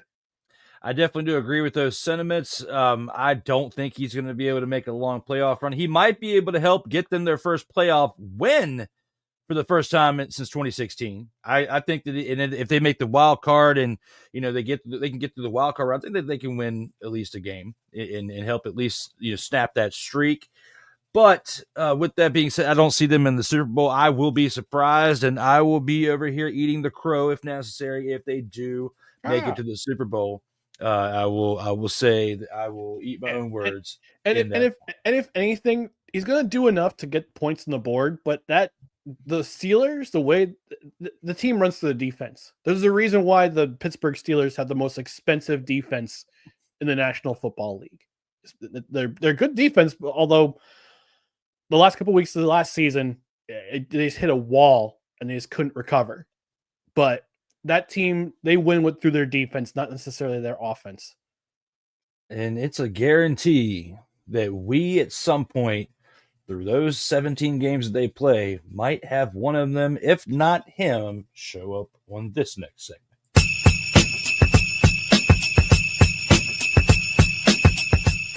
As it's time for the Snowflake of the Week. And with that now, I turn it over to Ryan to give his selection of the Snowflake of the Week.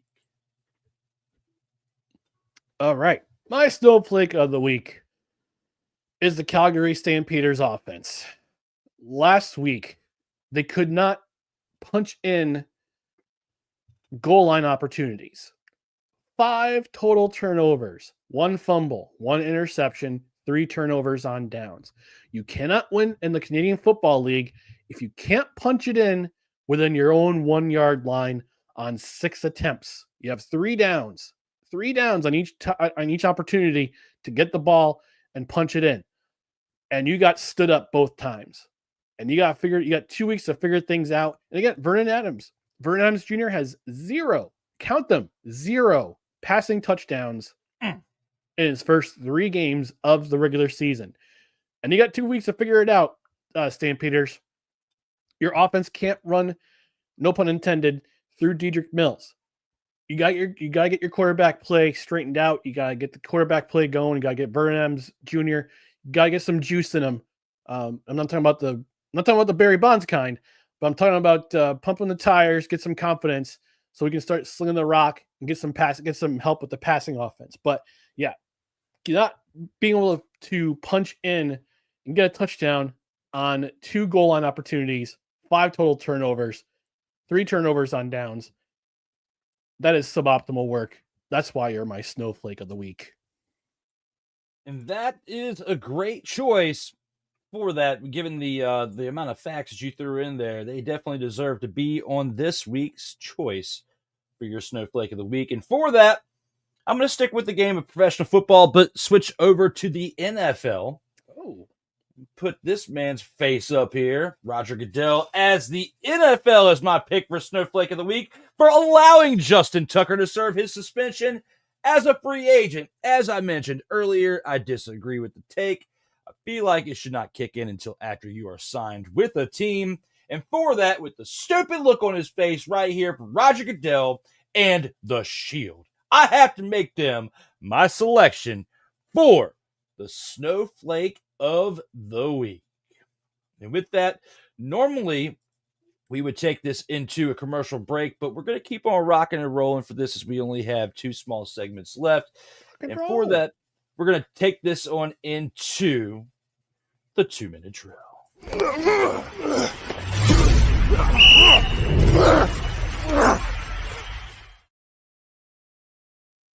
And here with the 2-minute drill, we've got to take a look at the remaining games for week 4. There's only 3 left, and one of those kicks off in about 30 minutes as your team, the Montreal Alouettes, who are 3-0 at this point, are in Hamilton to take on the defeated 0-2 Hamilton Tiger Kitties tonight at 7:30.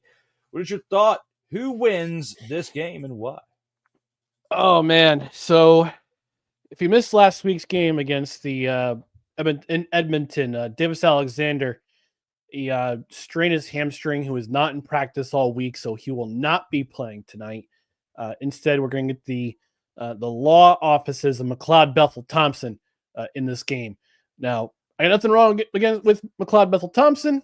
serviceable quarterback, veteran quarterback in the CFL, no problems. But you're facing Bo Levi Mitchell at home, and we all know that Bo Levi Mitchell, true veteran, one of the best quarterbacks of this particular era in the CFL at home. I think this is going to be a close game. A couple weeks ago, week 1, I picked against my Montreal Alouettes against the Toronto Argonauts, and look what that got me. Even without Davis Alexander in the lineup, I still think Montreal is a better team. It's not necessarily because of their offense. Their offense is fine, balanced attack, but it's their defense. It's their defense they've been so good over the first couple weeks of the season. Took care of business against Toronto, took care of business against Ottawa, had a pretty good game in Edmonton, although they let the foot off the gas pedal just a skosh against the Elks in week 3. But they're ending their road trip tonight against the Tiger Cats, the Tiger Kitties. It'll be against Bo Levi Mitchell, who we all know it's always going to be dangerous. But Hamilton's defense is not what it was in the months of August and September of last year. There's something different about this defense I don't like about it. So with that being said, it's going to be a close game at Tim Hortons Field at the Donut Box in Hamilton, and Tiger Cats are going to be wearing their alternate Hammer uniforms, which are pretty cool. But I'm going to take the Montreal Alouettes in this one. Yeah, I'm definitely going to agree with you here. The Alouettes have been clicking on all cylinders throughout this undefeated streak to start the year. They're going to serve the Hamilton Tiger Kitties the big old fat old stink.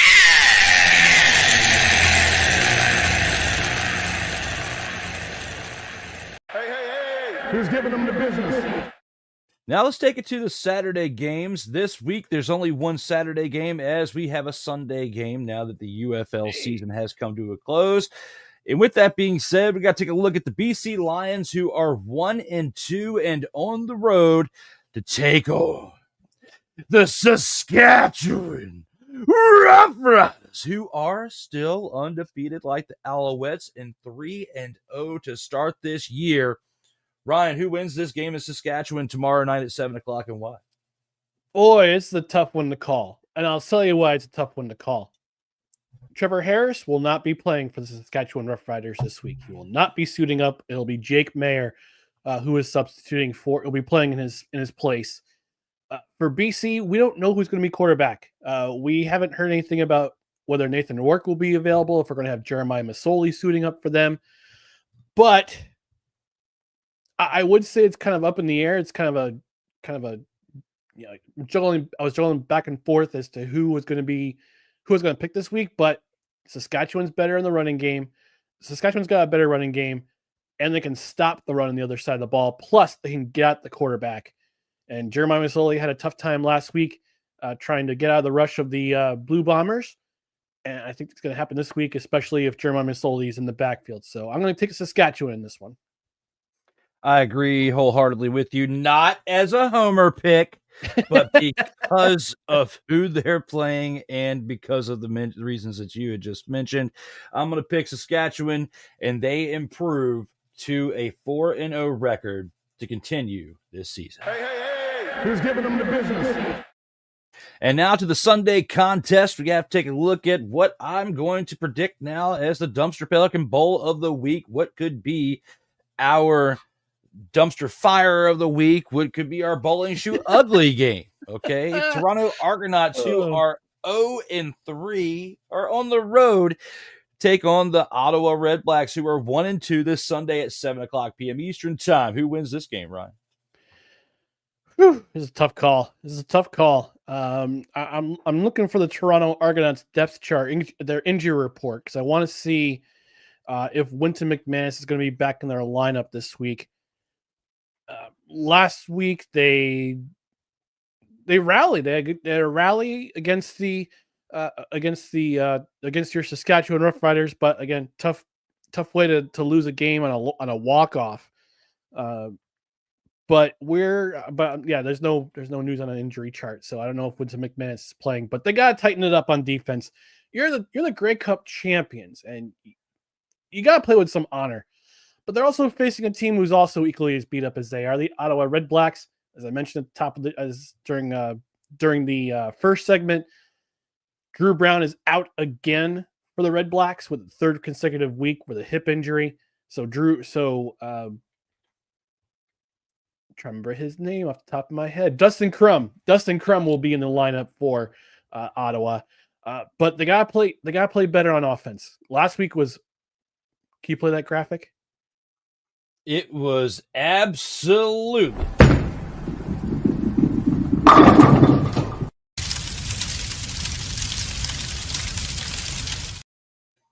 Well, it certainly wasn't a dumpster fire, but definitely bowling shoe ugly for the Ottawa Redblacks. Appropriately enough, those shoes are red and black.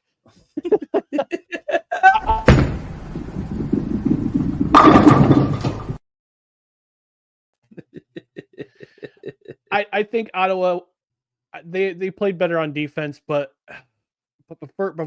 before that game against Calgary, their defense was giving up big plays or giving up penalties or being undisciplined. This will be against a Toronto defense or Toronto offense that's experienced. Toronto also has no run game, so it's a toss up in my mind. It's definitely going to be. It could be the bully shoot ugly game of the week. It certainly could be a dumpster fire. It could also be the game of the week. We really don't know. But it's at home. I think this is Ottawa's second home game, if I'm not mistaken, of the season because they've been on the road. It is their second because they lost against Montreal. So I'm going to take Ottawa in this one, just solely based on the defensive effort they had last week. I think they can repeat it this week, especially since Toronto has no running game right now. I agree with you. I think Ottawa improves to 2-2. The Argos continue to struggle because of that lack of running game, and they will be 0-4 after this one. Hey. Who's giving them the business? Exactly. Speaking of receiving the business, they definitely needed it. The bye week for this week goes the Calgary Stampeders, as we mentioned earlier in the program.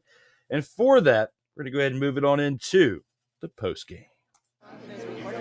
As long as it's one. That's great. I love it. I hope it actually is recording. And here in the post game, we're going to take this to our final thoughts in the program. As you see here, we just finished recapping previewing week 4 for the remaining games that are up. Ryan, when it comes to your final thoughts based on what we've seen so far in the CFL season and what's going on in the NFL offseason, give us your thoughts here for the postgame. All right, a couple things in mind. First off, I forgot to do this a couple weeks ago when I made my season debut on Total Football Talk. Shout out and I want to give my condolences to Milt Stiegel, who is one of the analysts on the CFL and TSN. He unexpectedly lost his son, and he hasn't been back on the desk since he lost his son. His son passed away. I think rather unexpectedly. So I just want to give my thoughts and my prayers to Milt Stiegel and his family. Buddy, take as long as you need to mourn, to celebrate your son, to mourn your son's loss. And I hope you come back to the desk at the TSN very, very soon. Secondly, tomorrow, as I mentioned during one of the segments, my Albany Firebirds, are going to try and go for history in Arena Football 1 by taking on the Nashville Cats in the Arena Football 1 championship. It's going to be an afternoon game, so it'll be great to see some afternoon football as a fan. I have not missed an Albany championship game in Arena Football yet, and I want to keep the streak going, so I'm going to go down tomorrow afternoon. Sorry. So going to keep it going with all Firebirds. I do want to address something in the CFL, though. I mentioned this during the Game of the Week segment between Saskatchewan and Toronto, and Luke Wilson's comments, both on Friday Night Football on TSN and subsequently after on social media, where he's talking about the old guard and the game was garbage and too many penalties, and there's the Rouge is the single point after a missed field goal is antiquated. and the CFL has too many antiquated rules. There are some things I agree with him on, and I disagree with him on. First off, the rules. Yeah, there need to be some changes with coaching. I think the coaching cap is ridiculous. I think it hinders development of players in the CFL. I also disagree with him, but I disagree with him on the single point on a missed field goal or a punt in the back of the end zone.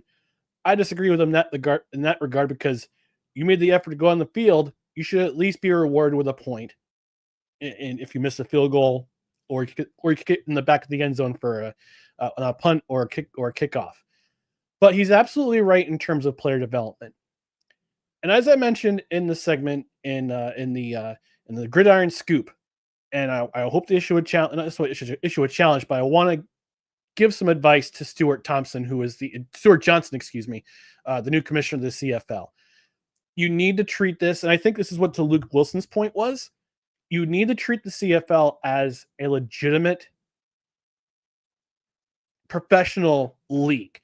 You can't be in this business. You can't give rookies $50,000 US to start their career because they're just coming out of college. They already have a lot of bills to pay unless they get NIL money. Like, you can't have rookies start out at a paltry minimum of $50,000. League minimum goes for 4 times as much, at least in the NFL, for a rookie on league minimum. Even practice roster players make more than that in the NFL. You have to market your game around the players. It has to be around the players. It can't be around tradition. It can be around tradition, but it has to be within the realm of your players. If you want players to stay in the CFL, if you don't want players to jump to the NFL or jaunt over to an arena league or the UFL, pay them well, treat them like professionals, have professional expectations like OTAs and a longer mini camp, and also a longer training camp, because 4 weeks and 2 preseason games, it ain't going to cut it, because we've already seen a laundry list of injuries to some of the best players in the CFL.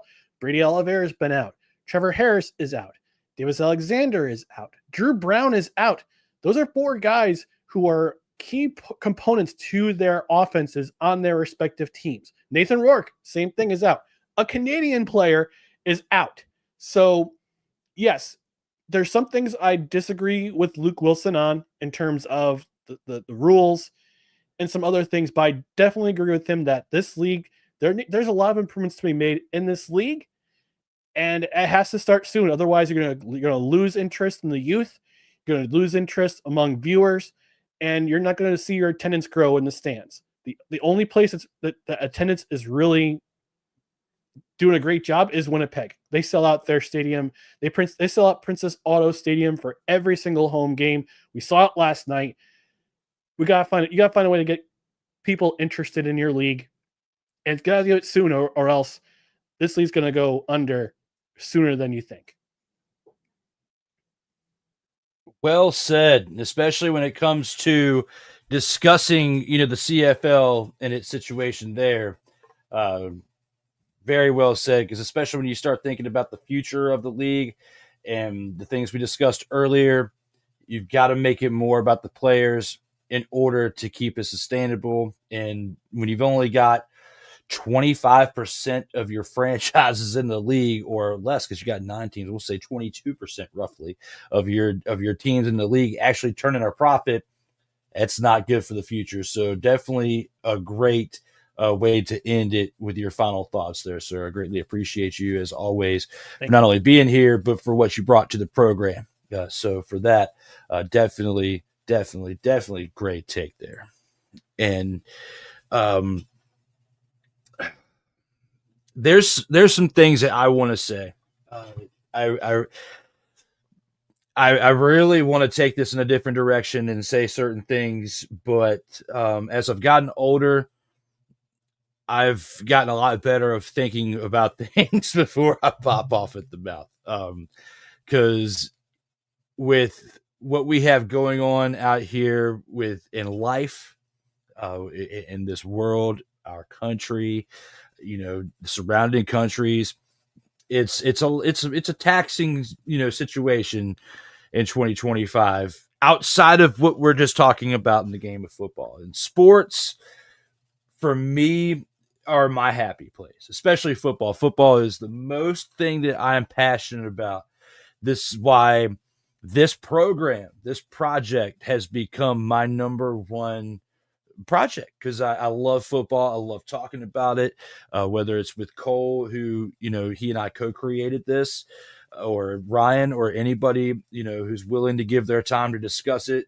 I put as much passion and drive into it, as much preparation as I can with putting the slate together, graphics, you name it.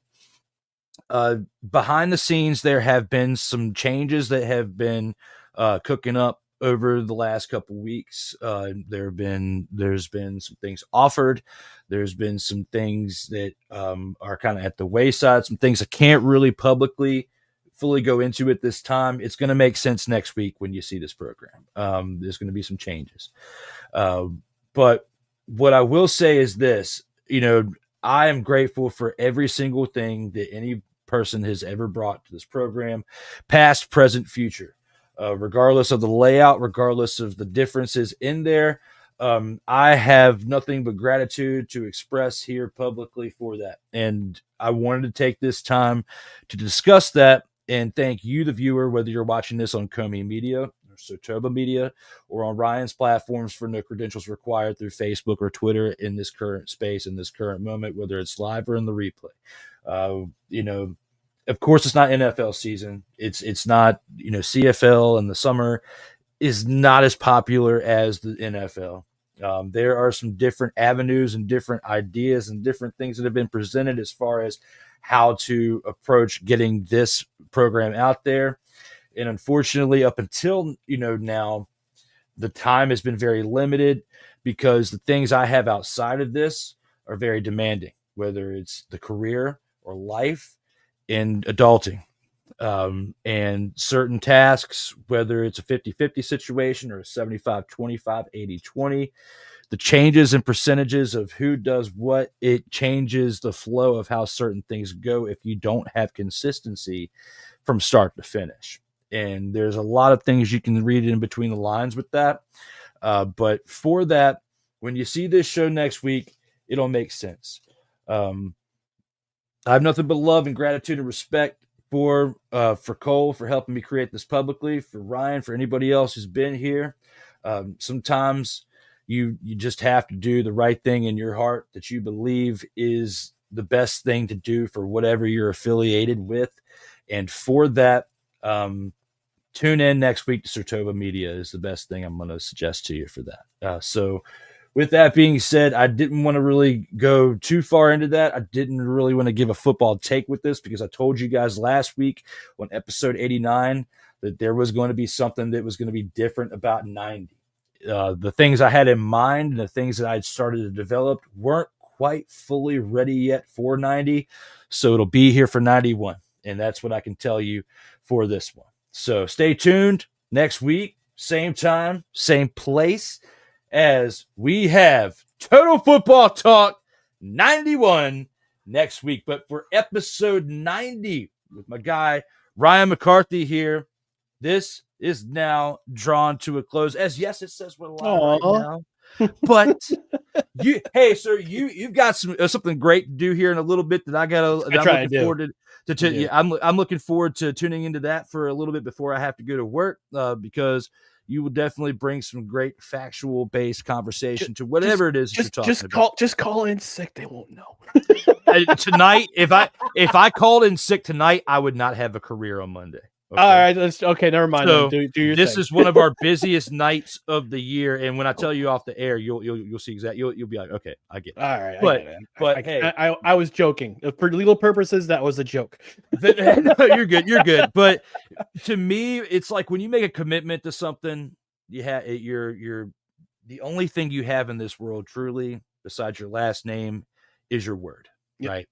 And when I give my word and my commitment to something, I'm going to do my best to fulfill it through and through.